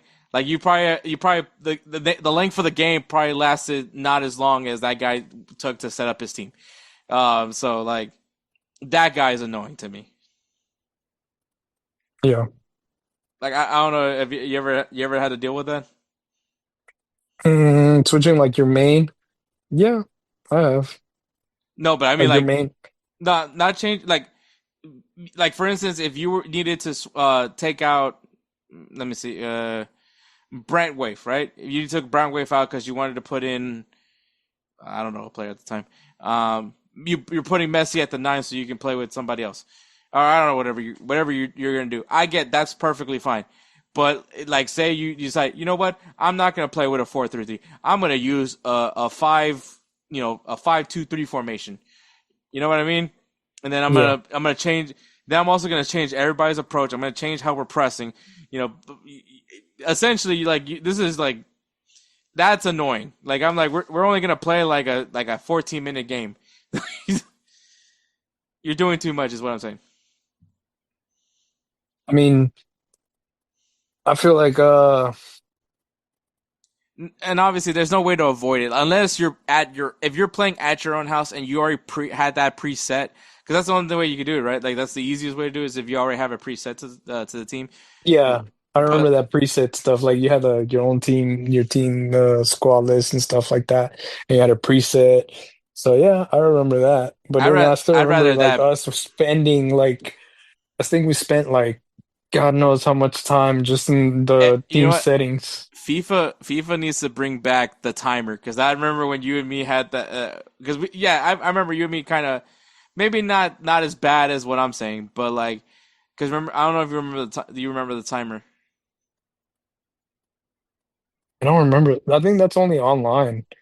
No, When we they would do it also for. Oh, maybe it was just online. or no. Actually, are you talking about when you pause? No, I'm talking about, like, before we even play, like, No, I don't. changing the tactics, changing the formation, changing all that. Like, Mm, before we get into play. I think I remember that. Yeah, they used to. I believe there was a timer. I think EA, you need to bring that back. By the way, that would Hmm. do a lot of people so many favors. But yeah. So EA Sports FC, man. It early access drops this weekend. Next week for those who did not get the pre-orders in, or I don't even think my pre-order falls under that category. If it does, then I'll be playing some EA Sports FC. But and maybe next week I'll share whether or not the game was great or not. It's probably gonna be the same exact fucking game. Yeah, It's probably gonna definitely be the same game. So all right, so we'll go just like ahead a and slight peak, like slight little tweak. the only thing that will be different is that the kits are different. Like, the kits and some players, actually, sometimes they don't even update the roster. So, like, Yeah, true. so all right, that's great. But yeah, so that is us talking about EA Sports FC. If you guys are into EA Sports FC, I would highly recommend you guys maybe buy last year's EA Sports, because it's probably gonna be cheaper. Especially if you're gonna buy a new game that costs like almost like $80. So yeah, also game prices are getting ridiculously high. Oh yeah. But yeah, that's just me. But anyways, man, we'll take a break and then we'll go into me and Kelcey recapping the U.S. men's national team this September. Fight and win! All right, guys. You've heard him plenty of times in recent episodes just doing the whole 3 up, 3 downs, but I haven't gotten a chance to do some footy talk with my boy Kelcey of High Low Sports. Kelcey, it's been too long. Yeah, it's good to be back. We were just talking off air how long it's been. I feel like I've been lost in the sauce here since we had our Gold Cup conversation. We haven't really got a chance to talk since then. And yeah, man, I'm glad to be back. And fortunately, it's talking about what we're about to talk about. It's not the good, fun stuff. Maybe it's fun. I don't know. We'll see in 9 months. But, it's glad to be back. As of right now, I am just riding on the whole Pope World Cup theory right now. That's all I'm riding on right now. If you guys don't know, the last 2 popes were the World Cup winners. So I'm riding with that. I'm gonna ride with that for right now. We do have an American Pope, Peruvian, but American. So hey, he flies under the American banner at the end of the day. That's the only important part. He had the White Sox hat. He was at the White Sox when I don't want to talk about that. He's a Bears fan too, so I feel bad for the guy. Like, you definitely got to be a man of God if you're rooting for the Bears, because there's a lot of praying going on. There's a lot of faith in there. A lot of faith. So definitely that. But yeah, man, Kelcey kind of alluded. U.S. men's national team, that's what we're here to talk about. Obviously, if you guys listened to the podcast from the beginning, you already know that this was happening. Shocking. Surprise. But yes, the U.S. men's, obviously, after every U.S. men's national team, friendlies, matches, whatever they have, we have to do a recap of the U.S. men's national team. Why do I do this? Why do I put myself through this? Torture yourself a little more. You can't get enough of torturing yourself. It just feels like you need to do it a little bit more. And it's not like I could just pick another national, I can't look at El Salvador, who had like one of the greatest wins against Guatemala, and then shits the bed in front of Suriname in El Salvador. Sorry for cussing, Kelcey. But it's like I can't win. So it's either El Salvador and hope maybe Bukele can get involved with that team, or the U.S. men's national team, who clearly has the better resources of an El Salvador. So. Yeah. See, I could go Spain. My dad was born in Spain, so I could technically claim Spain. But then I feel like I'm just like jumping on a bandwagon. Mm-hmm. Even though Fernando Torres is one of my all-time favorite soccer players, football players. But then I also have Ireland, just from the heritage. But like, that's a step down from the U.S., so it's not like I can choose anything else either. I mean, I could choose Spain, but let's not. We already have enough bandwagon American fans. Let's not do that.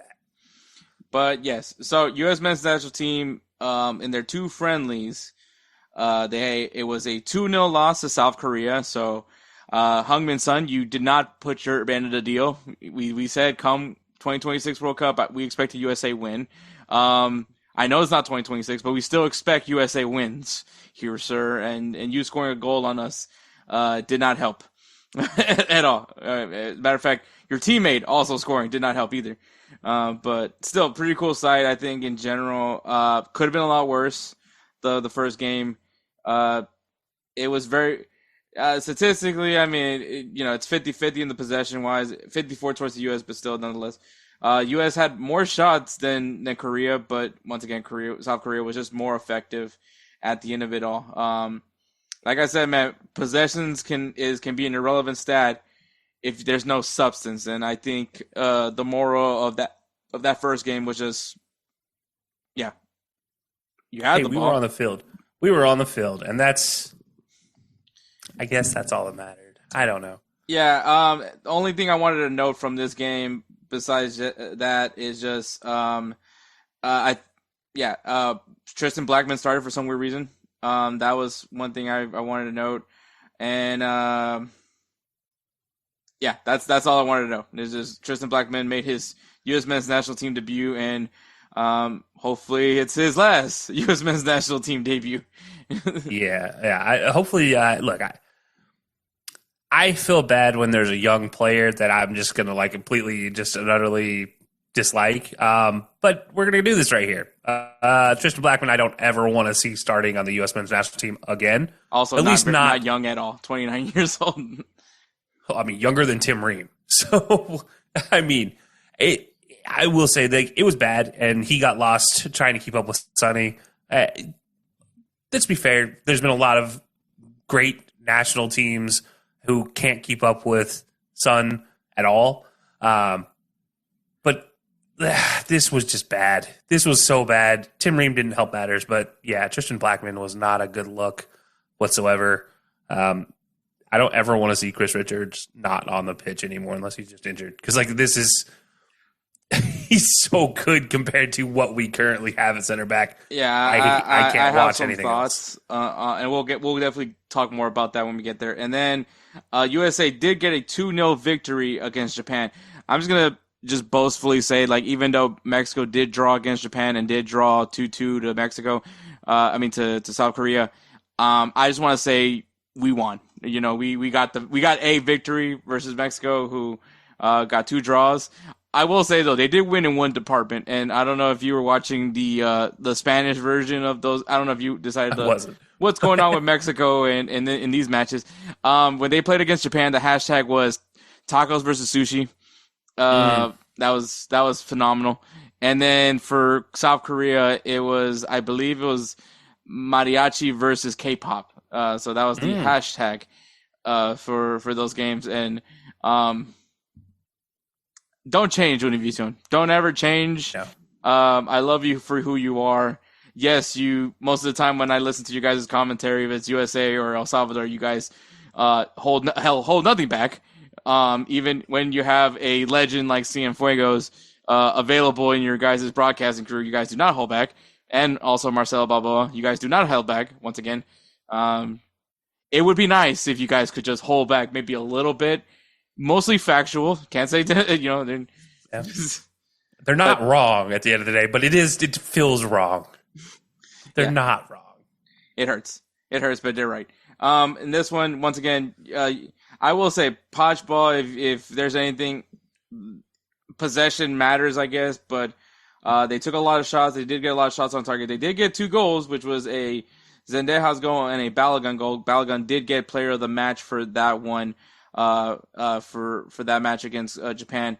Also, anything to note on that in that roster, I would say it was interesting having a 3-4-3 formation. I thought I know that we saw that in the first time we ever saw Pochettino setup, that he used a 3 in the back system. It was intriguing. Blackman was once again used, but like I said, I think I've seen all that I need to see. He did rotate out the squad. We saw Max Arfson did play both matches, but Sergio Dest did not play, or at least I believe did not start. He came on as a sub in game 1 versus Korea.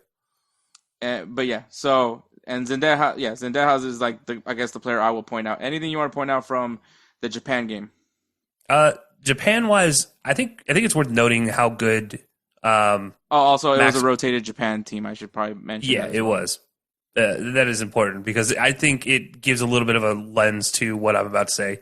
Arston and Freeman look good attacking, but against a competent starting Japan team, I would be a lot more nervous with them in any defensive roles.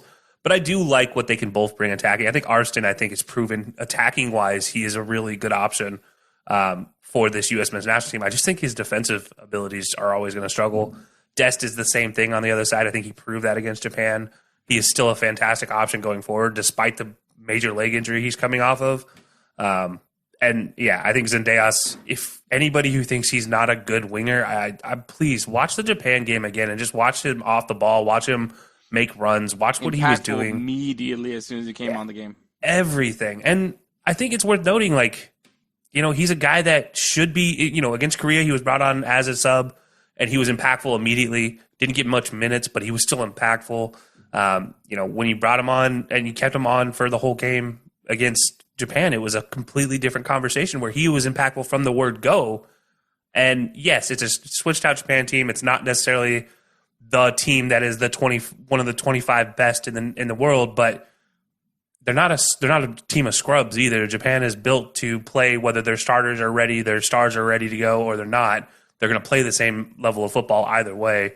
I don't know. Zendejas to me is really impressive from this call up in a very meh call up window in the grand scheme. I was going to ask you that. It was your thoughts in general of this really bizarre call up. It is just a bizarre, weird window. I feel like the season's just started for some of these guys, and we're already calling people up internationally. I just didn't feel normal. Mm-hmm. I'm used to the September call ups. I wasn't used to a like early September call up. That was the weird part. I was like, I'm used to it being the end of September. So they get some 6 matches. Like Josh Sargent in game 1 didn't look great. I'm glad he didn't play in game 2. Hope he figures it out. But Balogun needs to be our starter. Like, yeah, I think it's proven time and time again now at this point. Like, he needs to be our number 9. It's just levels, man. Look, the thing is, like, obviously, I keep pulling for Josh Sargent. He's showcasing so well in the championship right now with Norwich. Took a huge gamble, had an opportunity to go back to Werder Bremen, and said, "Nah, I'm staying put with Norwich." And I mean, he is the captain of Norwich right now. Literally, 3 matches, 6 goals already in his under his name. He's doing what he's supposed to be doing. He's getting the reason why he's getting called up is because he is essentially he is our most informed player, but. This isn't just a U.S. thing. We've seen players from across the globe that are just fantastic players on the pitch for their club, but as soon as they put on that international kit, they just disappear, and it just start more and more. It's happening with Josh Sargent. I mean, Balogun, who has played fewer matches than Josh Sargent, has already surpassed him in the goal tally, which, Josh Sargent, 17 games without a goal going back to 2019. Pre-COVID is the last time he scored a goal in the Stars and Stripes. And I believe that was a Camp Cupcake game. Yeah. So it's tough. I mean, he does everything well. I think for him, he needs a certain style of play, and I don't know if the U.S. men's national team has that style of play for him. A lot of people, like, what their defense was for Sargent was he wasn't getting service. And at first I was like, maybe they're telling the truth, but then as a 9, your job is to give you can't just stand there and hope the ball gets you. It works for Olivier Giroud, but also Olivier Giroud had probably one of the most talented Chelsea players in that club's history to give him the ball. No offense to, which is funny because that also included Christian Pulisic. But that's not the case here. Especially with Pacha's style, I just don't think that necessarily works well. Guys like Balogun work for a reason because, one, you could just it's levels, right? It's just levels on levels. What Balogun has gone through, I don't like using this word, but he's a proper 9. He's what you expect. Came up the ranks in England, Now, I'm still a Ricardo Pepi guy, and I'm still going to rock with Ricardo Pepi. And I think that what he brings to the table also may be very different to Balogun, but is very more physical. He's more about, beating you out to get to the ball, and he's going to, find his slot, and he's going to kick the crap out of it to put it in the back of the net. Obviously very Mexico-esque is to be more direct to where he is. So you have like a little bit, you got the English tea and then you got, tequila. So it's a really good best of both worlds here. Like, let's be honest. Well, Balogun, I wouldn't even say he's like honestly, Josh Sargent is a more English style 9 in my eyes. He is the very Harry Kane-esque 9 where he'll drop in and drop into a midfield role, but he's not going to make the advanced move to get back to the 9 position. Like, he's going to hang back. And that's fine if you have somebody else to fill the role. But the U.S., we've seen it. When there's no Balogun, when there's no Sargent, when there's no Downs, when there's no striker that's a true striker, that team does not do well. When Jesus Ferreira's up there, it didn't work. I got to say one thing because you said something that I do definitely want to point out. You made a very valid point. Sargent will work if Gio Reyna can finally get his things in order. Yes. Yeah. I'll be honest with you. Say what you want with all the issues that he has with the club side of things. Things that weren't working out with Dortmund, and I really hope that things work out over at Mönchengladbach for him. One, because he just needs to play. I think honestly, he is very much a very talented player. Overrated is definitely a fair word to say to him, but when we see that guy on the field, especially in that USA shirt, he's just a different type of player. He very much is. He brings a certain. Every time I've ever seen him, when he puts on the USA shirt, is when he's on that lineup, when he's playing, not even having to play his role. Sometimes they put him out of position.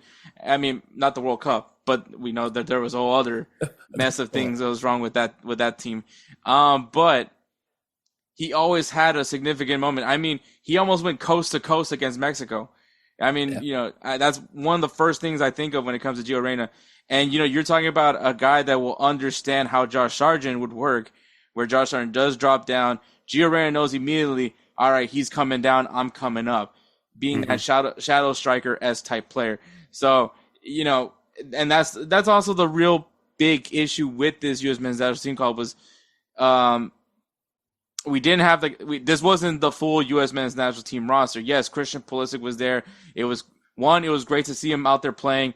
2, it's great to see him that he's showing what he's capable of. I know all this talk. I'm tired of all the talk. I'm ready for him to let his ball do the work for him. And I think it very much is because Alexi Lawless and Landon Donovan has shut up since. And so that's a win in my books. So I think that, but once we see our Weston McKennie, once we see Anthony Robinson when he's fully healthy, once we see these Timothy Weah now that he's kind of a little bit more adjusted in with Marseille. Actually, no, Timothy Weah was here. I think he got hurt. Right? He got in. Yeah, he got hurt and he got carted off. And that's another one. Like he's another guy, like you mentioned. Him, Weston McKennie are 2 guys where I think with Josh Sargent they work a lot better because we saw it in the World Cup when Weah was off and running with Pulisic and with Ferreira dropping back. It worked well. And then it's a lot of the same with Josh Sargent. He needs somebody who's going to make the run in behind with him holding up play. He's not just going to turn around. Like Balogun, what he does so great is he runs channels all day long, 24/7. He'll come back and have the energy and the push to get ahead of the ball again. It's just a different play style. And then with Pepe, he does both so well. And he's so physical that he's able to then turn and get on the other side of the defender because he's quick. There's 3 different style of strikers. And Sargent, just the style for Poch with the 3-4-3 or with the 4 back, it just doesn't work for his style of play. With Pepe, with Balogun, it just works so well. And then when we get McKennie in, I think it comes down to the 10. Works, yeah. It comes down to the 10. Yeah. I think if you see a Gio Reyna and even a Malik Tillman as well, yes. Being in that 10 role, it will very much gel a lot better over there for Sargent's favor. And I think that's the part that's kind of hurting Sargent's case is that if things work out, if he gets all his ducks in a row, he will work out. Whereas you guys like Balogun and Pepe who they just make it work. Yeah. You plug them into anything and they're going to work. Sargent, you need a specific thing to make him work. I think for Sargent, his whole thing will be he's going to get called up again. I know there's some people that have doubts. They think, once Ajiman is available that he'll be called up. I think as long as Sargent keeps going in the way he's going right now with Norwich, especially if you can get them promoted and at least up there in the top scorer for the championship. He's one of those guys that, especially the way he's playing for Norwich, he's gonna get called up. Like he's a guy in form. You'd be dumb if you do. But then again, I also do not know how Pochettino works in his mind. But yeah. in hindsight, it would be dumb if you don't call him up. I think as a third striker option, he's gonna be there. I think when it comes to U.S. men's national team, as far as like the certain position groups, I think for the first time, in my opinion, I think 9 is actually not as a big of concern to me as it been because you do have 3 quality. I won't say quality. You have 3 9s that can do the job. Yeah. At least you feel confident that they can do it. I'd say you have 4. Really, like I think you throw Ajimang in there. I do think Damian Downs is worth a conversation. I think he has that ability. I would rather pick Damian Downs than Ajimang, but I can't doubt Ajimang scoring in the Gold Cup, though. I love the idea of Ajimang. I love the whole having just a really big, fast dude. Yeah. Daryl DK if he comes back healthy. Daryl DK also, he would have been our Josie Altidore if he would. I think the injuries have finally taken hold there, and that's gonna suck. But I think Daryl DK was that guy that would be that next role. Like he was the carbon copy of Josie Altidore. He very much was. Fast, quick, strong. But yeah, and then also the other thing I want to point. Yeah, you mentioned Zendejas, and I just want to reiterate. It was such now I understand why he didn't get called up for the Gold Cup. Obviously, America was in a potential play-in opportunity to go to the Club World Cup. Obviously, that didn't pan out. The one thing I do question, especially when after the friendlies against Switzerland and Turkey, apparently Turkey is the pronunciation of Turkey. Yeah. Did not know that. I learned that the hard way. Don't worry. But yeah, after that, obviously a lot of guys dropped. Sergio Dest dropped. Balogun dropped. I don't remember when Balogun dropped, but basically a lot of names got dropped, and Zendejas didn't get called up regardless. At this point, Club America got eliminated by LAFC, and we're not in the Club World Cup. I thought it was a massive miss that we didn't bring him in, and I think that he would have showed out tremendously on the wing for the U.S. men's national team. I'm not saying win the Gold Cup, people, but I will say with his mentality and his approach to the game, adding that to what Diego Luna was doing, with what Malik was doing, what we were seeing with Ajaman, what we were seeing with Malik Tillman, that would have been a very interesting front three. And I'm not going to count the striker at this moment. It's just right now that three of Malik Tillman, Diego Luna, and Zendejas would have been a very interesting combination, especially in that Gold Cup, when a lot of these games that just seemed a little too close for comfort could have been a lot more relaxed because of how Zendejas is a CONCACAF proven player, is what I'm trying to tell people. He is physical. Yes, he's little, but don't let that size fool you. This guy, he plays in Liga MX, and he was just doing so well with club, very important to Club America in that season in the Clausura, even though they didn't win it. He still was a very important piece to that team, and it was just, once again, it's one of those, like, how do you not call this guy up when he's literally carrying a team, which is crazy to say when you're talking about Club America. Yeah, especially for an American to carry them as well. I think people underestimate how much American players in Mexico don't work. Like, normally, they just don't. And that's just how it always is. We've had Hercules Gomez, who was, Pachuca legend. Outside of that, we've had 3 other Americans play in Mexico consistently and do it well. But Zendejas feels like the most exciting of them. And he feels like the most translatable into what the U.S. men's national team does. And definitely has the trophy room to prove it. Yeah, that's for sure. I look at him, man, and I'm like, it just bothers me every time I don't see him in a lineup for the U.S. Because it's like, we talked about him, I think it was this time last year, we talked about him making his first appearance or maybe second appearance, something like that, in the September call-up window. And we were like, yeah, we want to see him on the field. We want to see what he can do on the pitch, because we know what he can do in Liga MX. We know what he can do on the pitch against CONCACAF. I want to see what he can do against the world. And I think seeing it again, and look, Japan's no slouch, like I said, whether it's the starters or whether it's the second team, they're no slouch defensively.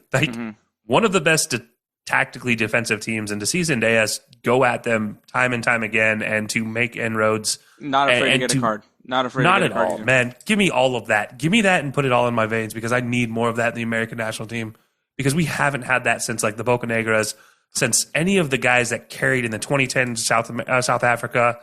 None of that. There's no Charlie Davies out there. There's no Gucci Onyewu. There's no Jay Demerit. There's none of that type of mentality in a lot of the guys. Now, there's Chris Richards now, but Zendejas is the next closest, and a little bit of that comes from his Club America time. It's like, that happens. Like Liga MX, you can't just be a soft.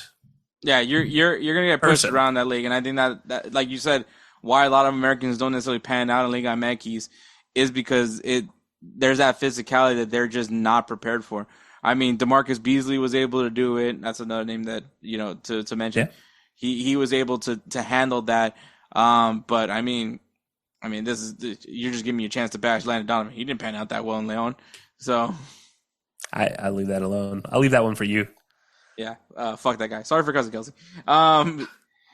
All right. You know what? We'll go right into the positives when it comes to the positive and negative. The positive for me is going to be Zendejas. So this whole conversation we had about Zendejas is my biggest positive. I think that he kind of, in some essence, I know that he didn't really have like the Diego Luna big balls moment, like Luna had when he broke his nose. But I mean, as soon as he came on the field in the Japan game, he was very physical. I think because of that, it gave Poch like, I need to see a little bit more of this kid. He goes in and scores a banger of a goal against Japan B team, but still scores a banger of a goal against Japan.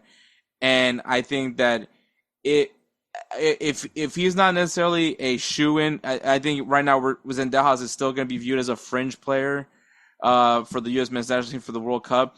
But I think that he definitely earned himself an additional call-up coming October, where he's going to get looked at one more time. And if he can do a little bit more, I'm confident to say we need to see Zendejas in the World Cup. We need him, not as a starter, obviously, but coming off the bench, hopefully Tim Weah is going to be healthy by the summer, but coming off that bench, just being that spark for the team, especially in some crucial group matches. Yeah, no, I love Zendejas, as we just talked about. He was one of my definite positive players, so I'm going to leave him off of my choice. Righteous Felon Craft Jerky is the official jerky of Belly Up Sports. For over a decade, Righteous Felon Craft Jerky has led the American meat snack revolution by concocting delicious, adventurous, U.S.-sourced jerky recipes for uncompromising carnivores across the country. With 15 different flavors to choose from, Righteous Felon has all jerky lovers covered, and by using promo code BELLYUP, you will get 15% off your purchase at righteousfelon.com. Do your taste buds a favor today and rip into a bag of Righteous Felon jerky. Because my choice is Jack McGlynn.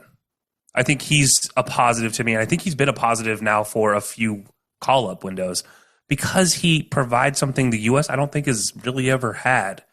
He provides a real true winger, the Phil Foden-esque style winger here that we're seeing that are modern in today's game, and we finally have an American that looks the part of a winger, a guy that's going to stay out wide, but he's going to bring you in on his strong foot, which is usually the inside foot.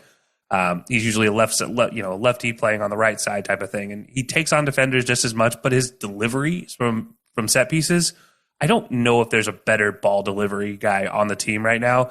Because no offense, Pulisic is not the guy when it comes to a set piece where you're trying to set somebody up to score. Trust me, I'm fully aware. People think he's the greatest, and fine, at times he can be really good, but Jack McGlynn provides something. I don't think he should be a free kick specialist. I don't think he should be taking corners. One, at the time when he was doing all that, he wasn't doing it for Chelsea, so it wasn't like he had much repetition of it. AC Milan, he's the penalty kick taker guy. I haven't seen him do it. He does it for AC now. If it's a direct free kick within 25, he'll be the guy. But it's not often. I mean, look, okay, fine. But no, Jack McGlynn, man, I think that's just one that I look at like I like what we see. He may not be a starter come 2026, but he's going to be the guy coming off the bench at 60 minutes. He's going to be the guy for sure coming in. And this is someone that's obviously watching Jack McGlynn right now, being that he plays for the Houston Dynamo. The dude only scores bangers, by the way. As a matter of fact, when he was with the U.S. men's national team, scored a banger. So I mean, that's all that kid does. Outside the box, give it to him. I think he's going to be the last name in 2026. Yeah. I think it's going to come down to between him and Berhalter. No offense to Berhalter, but I just don't think he's there yet. And if I had to take my chances, a Berhalter versus a McGlynn, maybe you can argue can be kind of a similar player, but I think McGlynn's ability on the wing, but on top of that, his natural position is actually center mid. So, and you kind of say Foden. It's a good comparison, by the way, because Foden center mid, but plays on the wing. Some people may forget that, but yeah, I think that just because especially with fringe players. If you can only play one position, like what use do you have as a fringe player? When the bench is going to be very important, and if you can get guys that could play in other positions, I think that's going to be important. I think McGlynn and I think Poch is very much liking what he's seeing from McGlynn. I mean, he wouldn't call him up if he didn't think so. So I think McGlynn's a great shout. That's especially for me personally. Watching him play it's the one thing I enjoy as a Dynamo fan right now. So honestly, I forget he plays for Houston every time I talk about him with you, and then it's like, oh yeah, I forget he's a Dynamo until I say it. And then you're like, oh yeah. Well, I mean, Philadelphia Union Academy player, and then Philadelphia. Talk about just a random thought, by the way. Talk about an academy that's turning out quality potential future U.S. men's national teams players. Yeah, I mean, you got the Aronson brothers. You have McGlynn. You had Letou there for a while. Which one? Granted, he wasn't U.S. men's national team. Sebastian Letou. Oh yeah, I forgot about him. Yeah, that's a callback to the beginning days of the Philadelphia Union being around. But yeah, Philadelphia has definitely been one of those teams that have taken pride in their. I mean, Kevin Sullivan right now, both Sullivan brothers. Right both now. Sullivan brothers. Quinn did get a call up with the U.S. men's national team, so that is a good shout. But yeah, negatively, I'm. Okay, well, I already said what I said about Tristan Blackman, so I'm not going to pick on him again. But Harriel. Like, I mean, what are we doing with this guy? Like, speaking of Philadelphia Union guys, but look, he didn't have a good showing in his first match in the Gold Cup. That's the reason why we moved on from him, and I believe it was Freeman that we started after that, and we never looked back. Or it might have been Arfson. I don't remember. But it was both. I mean, between the two of them, they did a great job filling in. I just want to point this out. Arfson, like, a lot of people want to take some shots at Arfson. He's a winger playing left back for the U.S. men's national team because he's actually a winger for Columbus Crew. And he comes in and plays left back. I applaud him. I know that defensively he's probably nowhere near ready, but I think what he provides in the attack. And once again, like one thing that I think I talked about Arson, even though like I said, I get why people bash. His recovery, his ability to redeem himself is something that's worth noting. I understand why Poch calls him up because yes, he gave up a dumb goal. I forgot what Gold Cup match that was. But then responded by scoring a goal. Like many players that especially you're talking about Arson who is trying to earn a spot in the World Cup roster, and he just made a huge mistake, leads to a goal, and for most players, especially at his actually I don't think he's very young, but I know young to me, but oh yeah, I mean yeah, me too. But maybe like 24, 23, somewhere around there. I think that's about right. I think he's 25. Oh, no, 24. 24 years old, yeah. Look at that. Now I'm on. He's born in 2001. So, honestly, that's a young kid to me. Yeah, he's definitely young. I'm not taking it away. But, like, for most young players, when that happens, like, your body language is off, and he was just like, all right, I screwed up. My bad. Now let me make this right. And he did. He made it right. I believe that game alone, he also got an assist, I think, as well. So yeah, a goal and assist, yep. So I mean, yes, he responded as well as he could, and I think that's like I said, is he my top player off the list? No, and we know that once Anthony Robinson is fully healthy, that left side is going to be very much occupied. But once again, as a fringe player, and you already mentioned it, can play on the wing and play left back, and so but we already have clear better options on the fullback spot, especially when I just said so. Nathaniel Harriel, yeah, I think I've seen enough of him. I don't think I need to see more of Nathaniel Harriel, especially if we do end up using this 3 in the back system. I definitely trust Arfston more than I would trust Nathaniel Harriel. Yeah, I agree with that wholeheartedly. Yeah, Harriel he wasn't on my I put it as a dump list is my negative players. Blackman being one of them. Harriel wasn't, but he was an honorable mention. And then I have one that's probably going to be a hot take, and I've said it before and I'll say it again. I think Tim Ream needs to be phased out from the starting center back position, especially if we're going to go in this 3-back system. I question a lot of things with what Poch did with this call up, and one of them is just how you don't call up Mark McKenzie, you don't call up CCV, you don't call Austin Trusty. These guys are in fact playing, and that was the thing that I'm even shocked that Walker Zimmerman didn't get called up. Anything. Look, it's like watching Tim Ream is like watching somebody work in slow motion. You mentioned Anthony Robinson. Once Jedi's back and healthy and good to go, he makes Tim Ream work. Like, that's what makes Tim Ream so good, is having him on one side and Chris Richards on the other. It allows Ream to react at his pace and use his head the way he's supposed to. Anybody who remembers Matt Beasler, as a center back for the U.S. men's national team knows what I'm talking about. That's exactly how Beasler worked and how he operated well, is he had a partner that he could react with, that he could be a little slower because he wasn't the first to attack. He'd be the second to attack and pick up the loose ball. And that's what Ream does well. Asking Ream in a 3-back to be a guy who is a first contact defender is never a great conversation. You have Chris Richards, who is going to be your safety net when somebody beats anybody, which is great. But I need somebody else. I can't just rely on Chris Richards, who is a fantastic player in his own right. I can't just rely on him, though. I need somebody else back there. And Tim Ream, to me, it's just not the answer right now.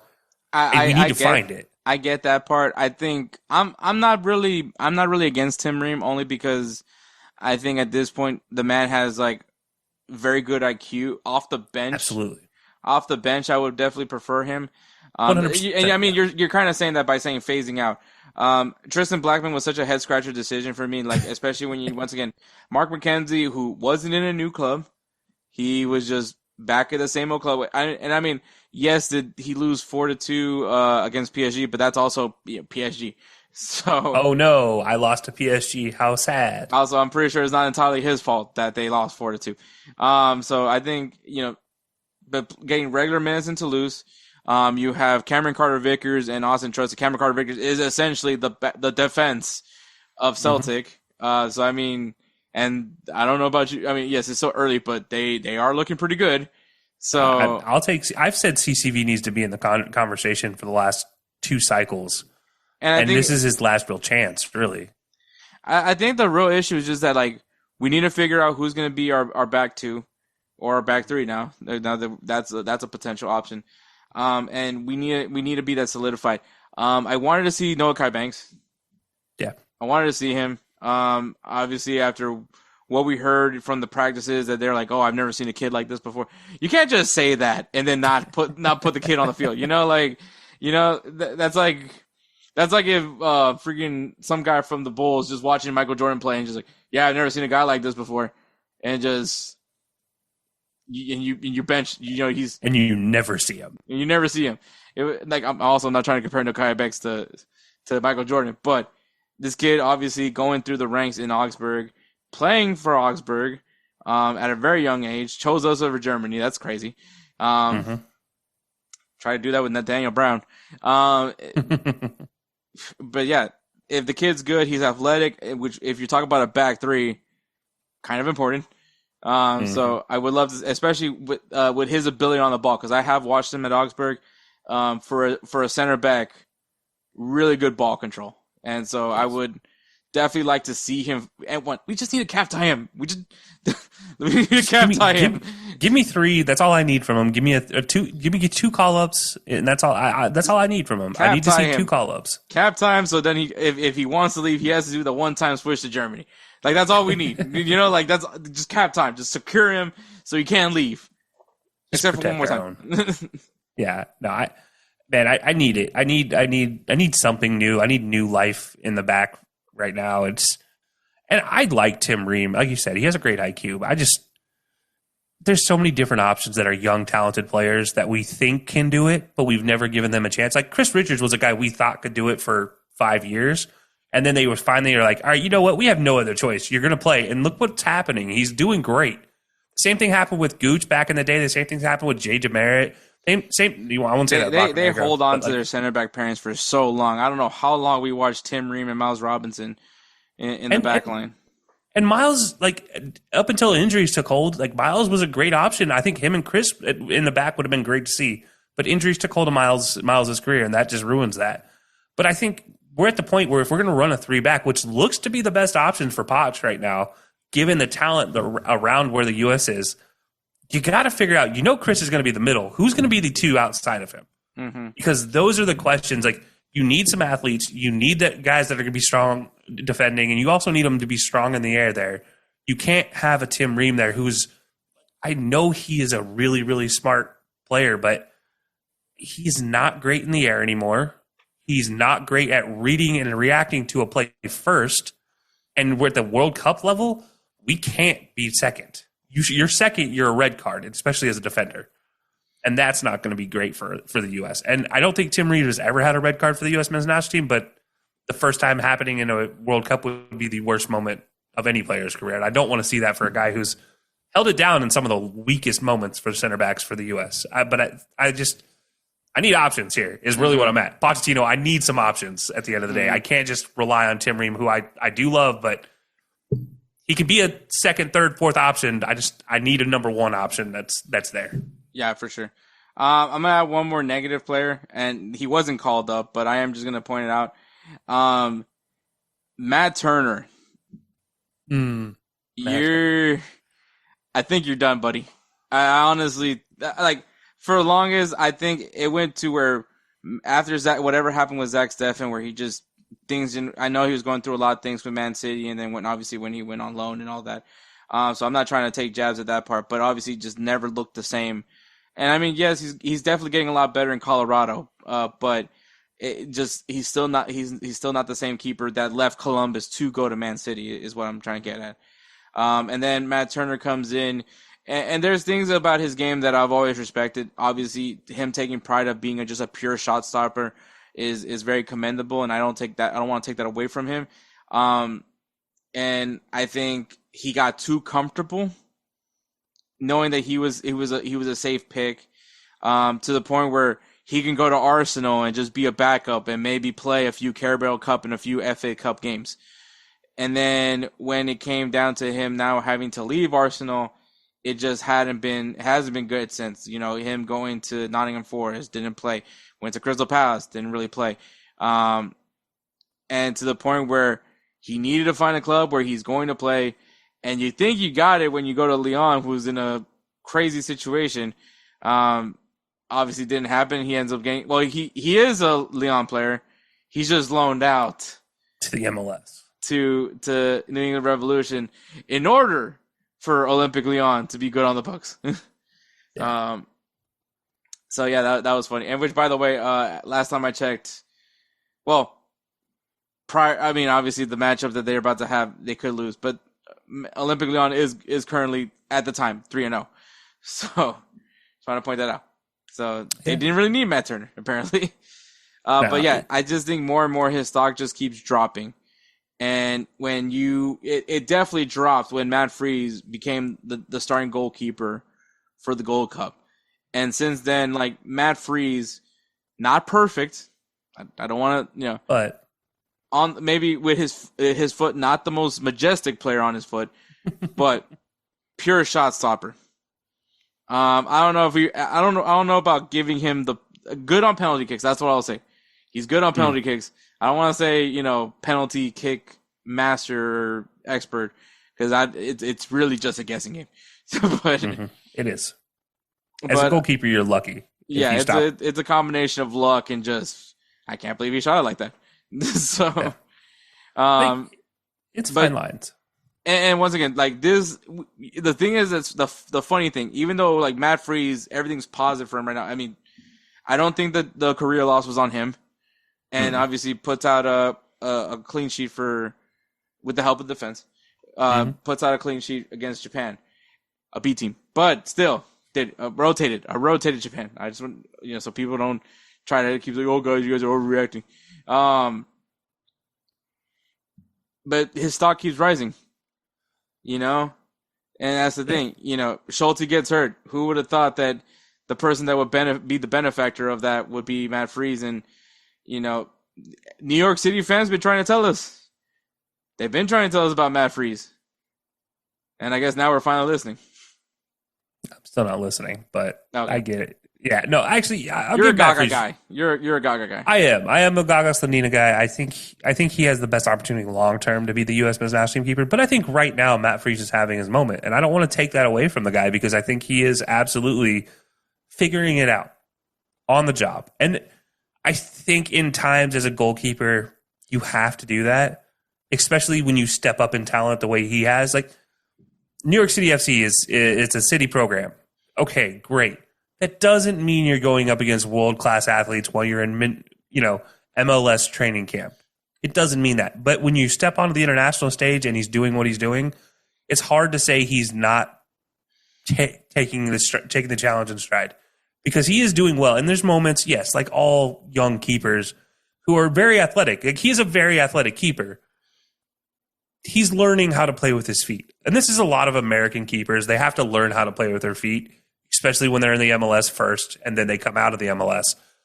He has to learn that. And it's a talent that he has to learn on the fly, because that's what Pochettino's team and strategy requires. And it's not something he's necessarily been comfortable with, but he also doesn't look the most uncomfortable person in the world. It's just like, it's sloppy, but as a keeper, I don't want Manuel Neuer every time. Like, don't get me wrong, I love Manuel Neuer, but I don't need that from my keeper. I got 10 other guys on the pitch that can take care of that for me. I need one guy who, at the end of the day, I can trust to stop more shots than he's going to allow in. And at the end of the day, that's what Matt Freese is doing right now. He is not necessarily a wall. He's not the wall of the Wasatch like Nick Armando, but he's building a wall back there, and it's pretty fun to watch at times where I'm like, okay, I can get behind this. Now, I don't think he's the long-term option, but where we're sitting at today, September in 2025, 9 months out from the World Cup, I feel comfortable saying that he could be our day one starter when the World Cup comes around. I wish it would be Gaga Slanino, but I can't guarantee that he'll be ready in time. Mm-hmm. And I think Matt Freese, to me, is a comfortable option. He's very much the Bill Hamid option, if you will, for American-style keepers. Like, he's like, all right, I can live with this. I'm not going to love it. I'm not going to say it's my number one pick, but I can live with this for now. Mm-hmm. And I think that's where we're at. This is kind of a weird low class for the U.S. keepers. I think what you've seen come through America when it came to teaching keepers is a very weird situation where you're seeing a lot more European influence, which I've stood by many times. I think European-style keeping is not the best for the way American kids are taught how to play soccer. And I think that's what we're seeing, like that generation come up where it's like a little too much of the European influence, like the kick saves and things like that. Kids in America learn playing baseball. Mm-hmm. Like, let them use their hands. At the end of the day, they're going to be better. That's what made Matt Turner so good at being a shot stopper. But that's also what kept Matt Turner from progressing any further, was because he couldn't learn that. And I think Matt Freese is learning that on the job. And that's the difference between Turner and Freese, is you have Freese actually learning it. Turner just couldn't get it soon enough. Yeah, I think at that point he was resting too much on his laurels. But if from this call up, who do you want to see come October? Zendejas for sure. Serginho Dest, the other one for sure. I need to see those two, and I need to see Alex Freeman. I need to see those three in camp again, because Dest, one, needs to get healthy.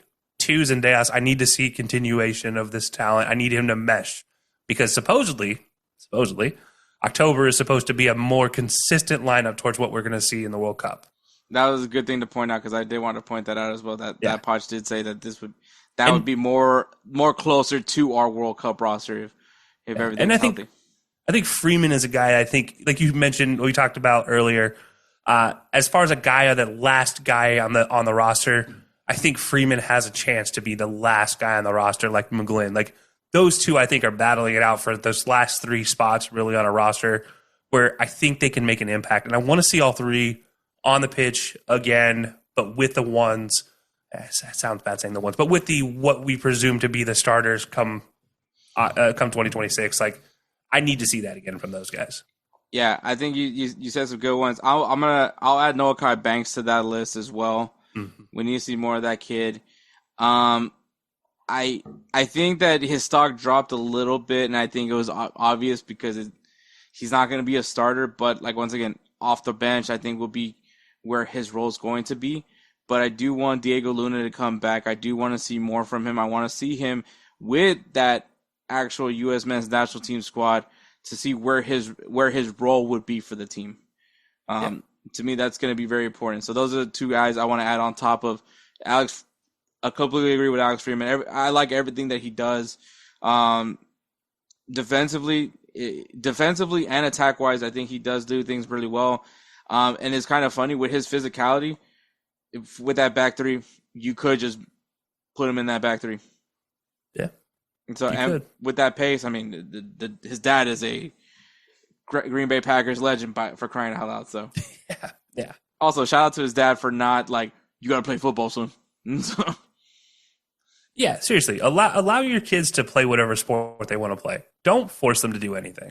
Yeah. Stand by your son, whatever, or son or daughter, whatever they choose to do. All right. Who are you like? You know what? I've seen enough. I don't think I need to harp on this one anymore. I think we've said his name 1,001 times with the negatives, Tristan Blackman. Mm-hmm. But then I'm going to just throw it out there. I don't think I need to see Josh Archer anymore. I think we're at that point with him right now. He's not the striker I need to see work with the starters. I need to see more Balogun. I need to see more, hopefully, Ricardo Pepi come October. And I really, honestly, need to see Damian Downs. I need to know. I need to know what type of quantity I had with Damian Downs. So Sargent to me is the guy I don't need out with Blackman as well. Okay. Dang, this is gonna be kind of tricky because I'm trying to think of who. I think we said all the names, but unfortunately, most of them are all defensive players. Yeah. You know, I think because I need to see Haji Wright back on this team because of what he provides as a winger and also could play up top is important. And I think you saw a little bit of a connection with him and Damian Downs. I think that's a good shot that you mentioned Damian Downs a little bit more. I think I think I know at this point what Sebastian Berhalter is all about. He's not a bad player. I know he's a very important player to the Vancouver Whitecaps. But I mean, we're also you know as me and Kelcey never once mentioned Brian White, and I know he's killing it in MLS right now. Once again, with Vancouver Whitecaps, who are doing really good in MLS right now. People are throwing MLS Cup contender, by the way, when you talk about that team. And I know that Berhalter is important. I know that Blackman is important. I know that also, once again, Brian White are important pieces. But with this U.S. men's national team, there's just guys that I would argue provide a certain thing. Like, I don't need another Greg Berhalter because you have a Yunus Musa. You have a Weston McKennie. You have a Tyler Adams. And Tyler Adams. And also, by the way, if anybody was trying to tell us that we need to not see Tyler Adams anymore, if you watch Bournemouth, Tyler Adams is great as your 6, as the guy that's just there to be physical, get the ball back, pass it to the guy that knows what to do with the ball to get the ball back and play on the attacking side. And unfortunately, paired off with Sebastian Berhalter, we didn't see that. Paired off with Christian Roldan. Don't need to see any more Christian Roldan. I think we need to just let him hang out in Seattle. Let him lift the League's Cup. You know what's okay? I actually have a very weird feeling about Roldan. I do think he's also in competition for those last 3 spots on the roster, and I think he's like Kyle Beckerman of this roster, where I agree. I know what you're saying. He's not a starter. He's never gonna be a starter for this team, but he's going to find a way. But he's got energy. He's got the snap. And this is also where I see Sebastian Berhalter in this conversation as well. Just to be fair to him, I think he has the attitude, just like Roldan, where they can come off the bench and be feisty, make the moves, connect. Like they can connect things when people are already tired. But it's like from the go, I don't like either of them on this roster. But 60th, 65th, 70th minute, I don't hate the idea. But unfortunately, I feel like they're the Kyle Beckerman conversation here, where maybe they don't get any time. Maybe it's the 3rd game of the group stage when the U.S. has hopefully already clinched. That's when they get time. But I just they're that weird spot for me. The problem with Tyler Adams, like I said, he's just there to get the ball back. Once he gets the ball back, he shouldn't keep the ball any longer. He needs to get the ball to Yunus Musa, get the ball to Sergiño Dest, get the ball to somebody that can make the ball move for a benefit. And so be Sergio Busquets. Don't be afraid to be Sergio Busquets. Yeah. Also, Sergio Busquets also has pretty good ball vision, but be early Sergio Busquets. Don't be old man Sergio Busquets who plays like Andrea Pirlo. Yeah. So, there's nothing wrong with what I said. Tyler Adams is very much a destroyer. That is a perfect role for him. He does it very beautifully. That is why he is a valued player at Bournemouth. So no, I'm not knocking him for him because once again, you need guys that can play that physicality. When he can play and just focus on that physicality, he's great. That's why he's our captain. He does the dirty work for us and that's what captains do. And everyone's gonna be like, why are you saying? I've been saying Tyler Adams is our captain. I've said it plenty of times on this show. Christian Pulisic, just because he's our best player, doesn't mean he needs to be wearing the captain's armband. Amen. Tyler Adams, one, he's professional. Nothing, he's very good at just not saying anything stupid to a press conference. 3, he doesn't have a docuseries, so that's also a win on my boat. So that's not a captain thing to do. Like I said, I just want to move away from the drama. I don't want any more drama anymore. Can we just move on? And Mark Pulisic, just chill, bro. Just chill. Just honestly, this is one where you just shut up if you're Pulisic. If you're not Papa Pulisic, not you, Christian. Christian's fine. But yeah, Papa once Pulisic again, just... let the ball do the talking for you. Just keep letting the ball do the talking. No, I'm glad you brought up Tyler Adams. Just I think it's worth mentioning. The guy isn't a bad player for the U.S. He's a pure six, and I love a pure six. I need a pure six. And for those that don't understand what a six isn't a double hinge player. They're a purely defensive, protecting player. That's it. Berhalter tried to put him in that weird role where he would play outside back defensively and then slide in the midfield attackingly. I hated that. That is the dumbest thing you can do to a player like Tyler Adams because you're asking him, a guy who uses his energy and strength to outsmart and outmaneuver the attacking players, to then use all that energy attacking as well. It just doesn't work for what the U.S. was trying to do.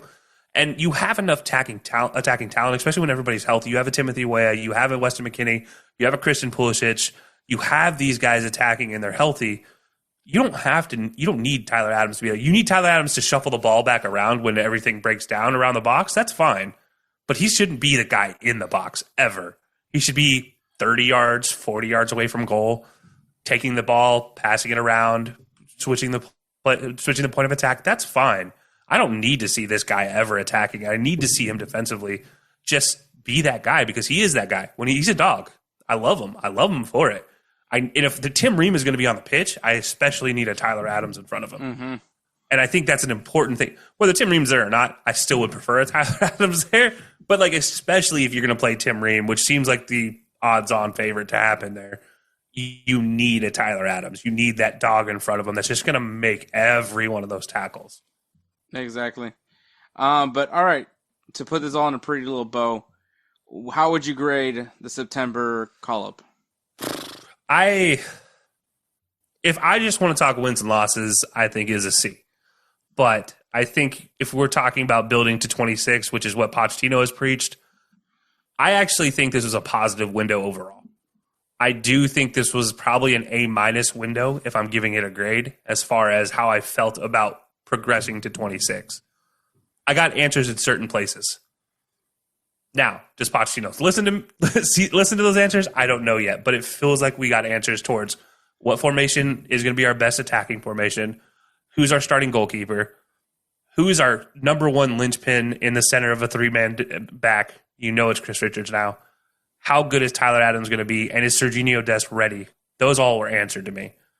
And you also found out, is Josh Sargent ready to go in the U.S. colors? It doesn't seem like it yet. Which sucks, but it's just the truth. So I think those 6 questions have been answered, and I think after that, now you got to figure out the depth. And I think that's the next step in getting the starters together and getting the chemistry built. But this is probably the most effective in the 2-game window we've seen in Pochettino's era so far as figuring out answers. Yeah, I like your answer. I'm going to stick with a C. Just because I will say I do in some aspect feel like we wasted a call up in some retrospect. Did we really need to see a little bit more of Nathaniel Harriel? Did we really need to know what Tristan Blackman could bring to the table? There's certain moves that I just wish Pochettino could at least explain himself a little bit better. He's also very inconsistent when he explained certain things. When I understand Yunus Musa just moved to Atalanta. I get why you want to give him an adjustment period. I get why, Ricardo Pepi just recovered from an injury. I'm fine.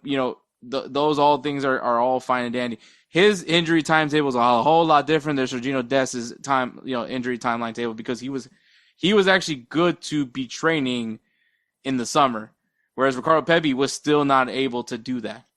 So I get there's certain players why they were not called up that I understand, but then when you have guys like Mark McKenzie, the center backs to me was the most egregious because you had Mark McKenzie, you had Cameron Carter-Vickers, who last time I checked are still in the same clothes they've been in this whole time.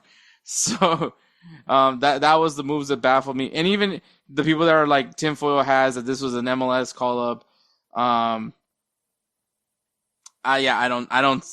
don't necessarily see the logic there because if you looked at the starting lineups, it was a good mixture of Europe and MLS. So, yeah. But I will say, though, there was some positives. And even when me and Edward were looking at the call-up, there is a lineup here. There's not a bad, It's not like this call up was so bad that you don't even know what who's starting. You knew who was going to start. You knew you were going to see Christian Pulisic, Captain America. I thought it was weird that you benched Sergino Dest, but that could just be a preventative measure just because, once again, the man had a torn ACL. But aside from that, I think that's why I give it a C. I think the performances weren't that great. Obviously the Japan win helps a little bit. But I think, once again, it's just me feeling like we just wasted a call-up, especially when we're going into a World Cup year. Yeah, I think this is, to me, why I don't mind this call-up as much is it's 9 months out. Realistically, when you look at the upcoming schedule for the U.S. men's national team, you have 3 more windows that you can expect to see players. 2 more windows this calendar year. Then you have, I believe, 5 windows prior to training camp next year before the World Cup.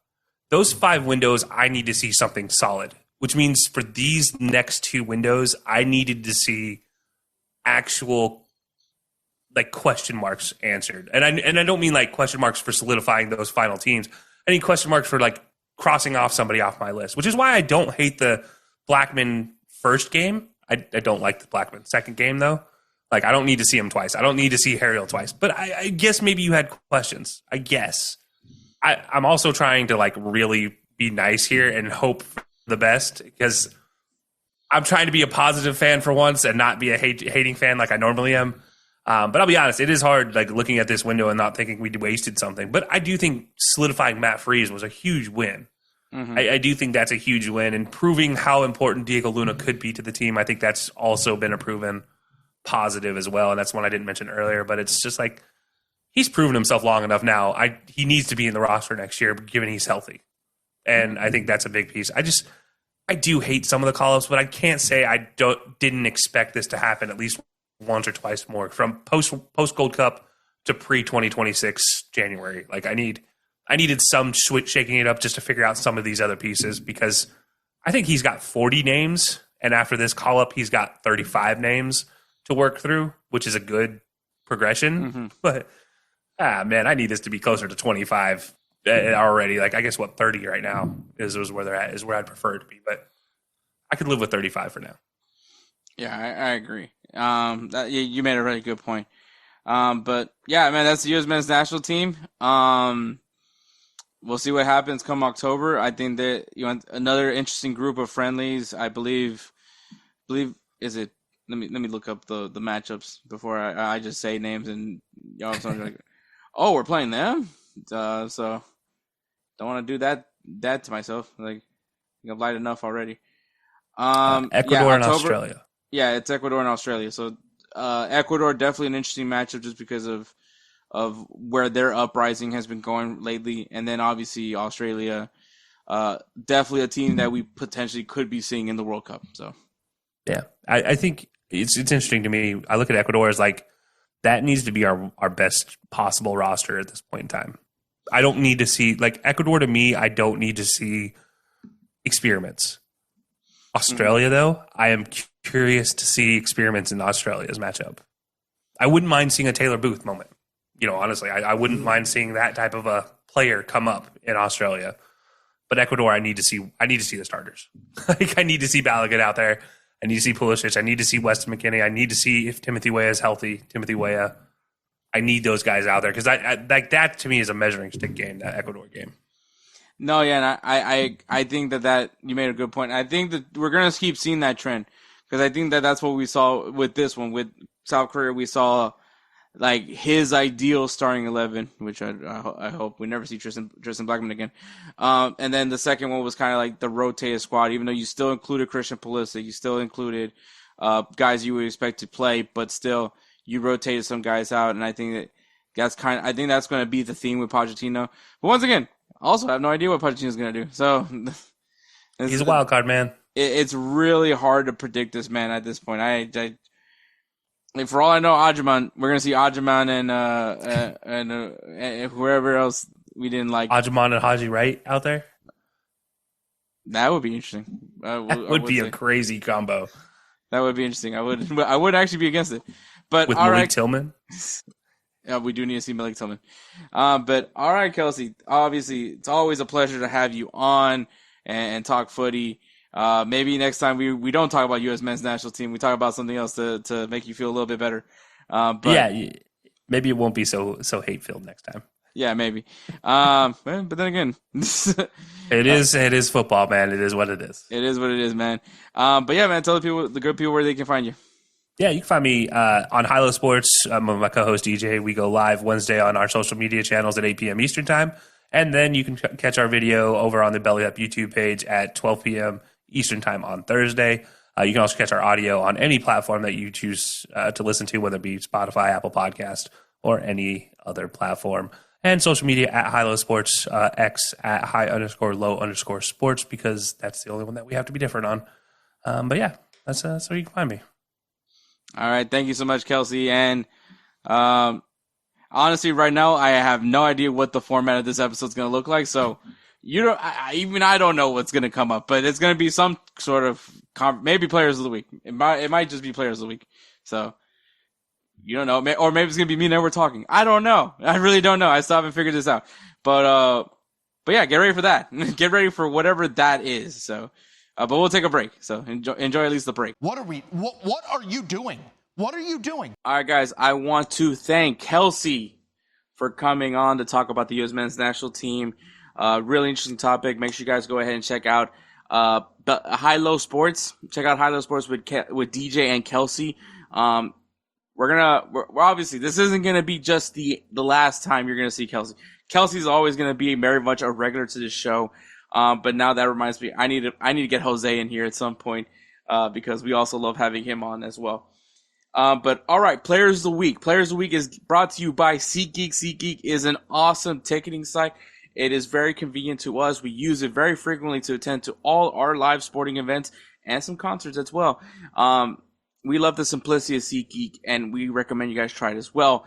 It is a very simple system. If you guys have it, you just look at the app or the website, however you use it. If you scroll through it, you're going to see colors and numbers. If it's super red and the number is super low, that means those tickets for that price, that seat for this event is not worth it. Keep scrolling. You're going to find a better deal. And when it's very green and very high, green and high, that's a pretty good combination if you think about it. That means for that seat, for that event, for that price, that's a great deal. Go ahead and enjoy your event. Now, if you're not sold, and I totally get it, if you're not sold on it just yet, for first-time users, if you guys use the code BellyUpSports, you'll save $20 off your first purchase. Once again, use that code BellyUpSports. First-time users get $20 off. Certain restrictions are applied. So, with all that being said, man, we love SeatGeek. You guys should love it too. Use that code BellyUpSports for first-time users. Save $20 off your first purchase at SeatGeek. SeatGeek, life's an event. We have the tickets. All right, my player of the week is Alex Grimaldo, who scored 2 goals in Bayer Leverkusen's 3-1 win against Eintracht Frankfurt. They were down to 9 men. 9 men. They were down to 9 men. And Alex Grimaldo, both goals off a free kick. The man is him. He stayed put with Leverkusen, and post Erik ten Hag era, after 2 matches, Leverkusen gets their first win of the season, first 3 points of the season, after moving on from Erik ten Hag. So, hey, yes, they're free kicks, but guess what? It is not only did he score 1 free kick goal, but he scored 2. That is, to me, phenomenal. So, Alex Grimaldo is my player of the week. Edward's player of the week, and not surprise, but just a name that we're just constantly having to say. It is Harry Kane, who scored 2 goals and assists in Bayern Munich's 5-0 victory against Hamburger. So, is Harry Kane going to be the name we call out on December for our Player of the Year award? I don't know. Maybe there must be something about Bayern Munich players. But it is looking pretty good on Harry Kane's part. So, congratulations to Alex Grimaldo and Harry Kane for being our players of the week. Once again, guys, for first-time users, use SeatGeek. Use that code BellyUpSports and save yourselves $20 off your first purchase. All right, guys, we do have some games coming up this weekend, and we want you to make sure that you guys know about these matches. We're going to kick things off in Mexico. In Mexico, Monterrey taking on Club America. America needs a bounce back after losing El Superclásico this past weekend. Maybe not the great day for Guadalajara, knowing that Canelo finally lost and LA lost to an American in Crawford, but Chivas de Guadalajara did in fact upset Club America, so that was at least a good consolation prize. Same night too, but Monterrey, Monterrey right now is the best team right now in Liga MX. How do they respond against that giant? We'll see what happens. Sergio Ramos and the boys in Monterrey taking on Club America. It's gonna be a juicy one. Make sure you guys watch it. We got Austin FC taking on the Seattle Sounders in the MLS. Also in the MLS, we got LAFC taking on Real Salt Lake. A lot of teams in the playoff discussion. We'll see how that shakes up in the playoff world, especially in the Western Conference. And in the Netherlands, we got PSV Eindhoven taking on Ajax in the Netherlands. PSV has now been a dominant force in the Eredivisie. Does that continue? Can Ajax reclaim their spot in the Eredivisie? We'll see about that.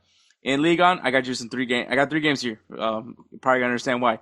We got Lyon taking on Angers. Lyon did suffer their first loss. We'll see how they respond to a team that just got promoted in Angers. We also have Brest versus Nice. Obviously, this is obvious why we're going to mention this one. Brest versus Nice. I'm not gonna say it, but you guys know why. Just look at the scoreboard bug. And then Le Classique, Olympique Marseille taking on PSG. Usually a juicy matchup there.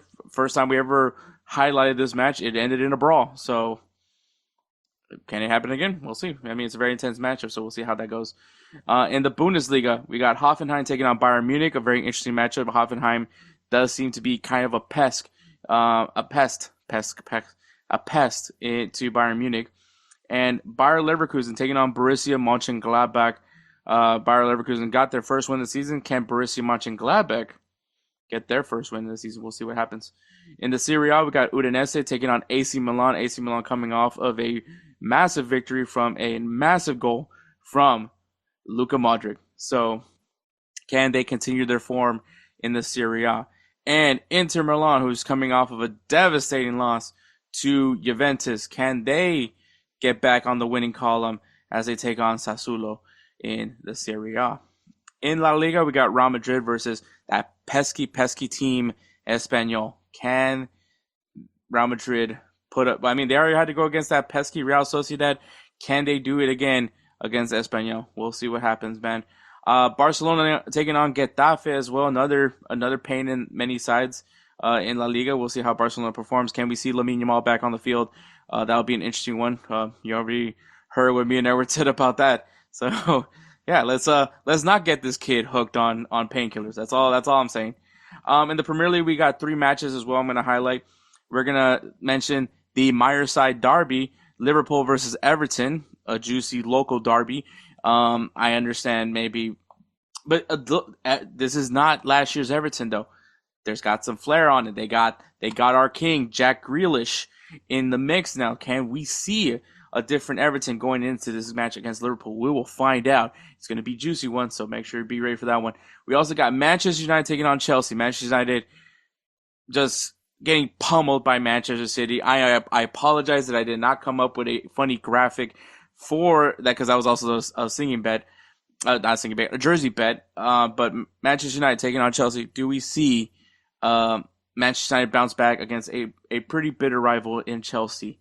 We'll see what happens there. And the third one is because it is a jersey bet matchup. It is Arsenal taking on Manchester City. So now this week it's going to be me versus Spencer. Both of us have wins on our records right now. And can one of us get the better over the other? We will find out in this weekend. So obviously it's not all the matches, but if you guys need a good beginner's guide, I think we got you guys some good matches to look forward to. So we're going to go ahead and take a break and then go right into wrapping this show up in a pretty little bow for you. Take care. Hey everyone, it's Ryan from No Credentials Required to talk to you about one of our newest partners at Belly Up Sports, SeatGeek. Yeah, live sports is great on television, but the feeling of being at the arena is a priceless experience. That's why our friends at SeatGeek are there to help you find the best tickets at the best prices. Not only can you get tickets to sporting events, we can also get tickets to concerts, comedy shows, musicals, and more. Search for your desired event now at SeatGeek.com, enter promo code BellyUpSports at checkout, and you save $20 off your first purchase. SeatGeek. Life's an event. We have the tickets. I have no idea why I said take care at the end. Anyways, thank you so much for listening to episode 230. I want to give a shout out to Kelcey Coyne of High Low Sports. Make sure you guys give him some love over there at High Low Sports. High_low_sports on the X and High Low Sports on the gram. So go ahead and check them out there. Also check out their YouTube channel. And also remember, their full episodes are also available on Belly Up Sports YouTube channel, which leads me right into Belly Up Sports. Check out their website, bellyupsports.com. Lots of awesome articles being constantly written right now. NFL seasons is very much underway. Is ongoing. We got college football happening. Somehow I am on top of these pick'em things. Don't know how that happened, but here we are. MLB is near the tail end of their season. And then of course there's gonna be soccer, guys. There's gonna be soccer. Go and check it out. BellyUpSports.com. Follow them on social media on the X and IG at BellyUpSports, at BellyUpSports, the World Sports Bar, the Internet Sports Bar, man. Make sure you guys go ahead and give them some love. And then Goals TV, man, GOLZ.TV. It is an amazing platform streaming service that you guys can go and check out. It is free to create an account so you guys can see all the content that is in your reach when it comes to soccer content made here in the United States. Also some international creators as well. So if you guys want to see our full episodes, our videos as well, not only that, but you want to see Unleashed with Eric Winalda, you want to see Wake Up MLS, you want to see our lovable Barca boy, you want to see all the great content creators that are over there at Goals TV, man. Check them out, GOLZ.TV. Follow them on the X at goals_TV, GOLZ_TV, and on Instagram at goals.tv. Once again, GOLZ.TV. So you guys can go and check it out, what's going on there as they're trying to make soccer cool in America. So go ahead and check that out. And of course, man, we can't talk about our episodes without the one, the only Roosevelt Spencer. He is we love him. We love him to death. He knows we love him to death. We say a lot of things about him. He knows how much we're prepared to risk it all for him.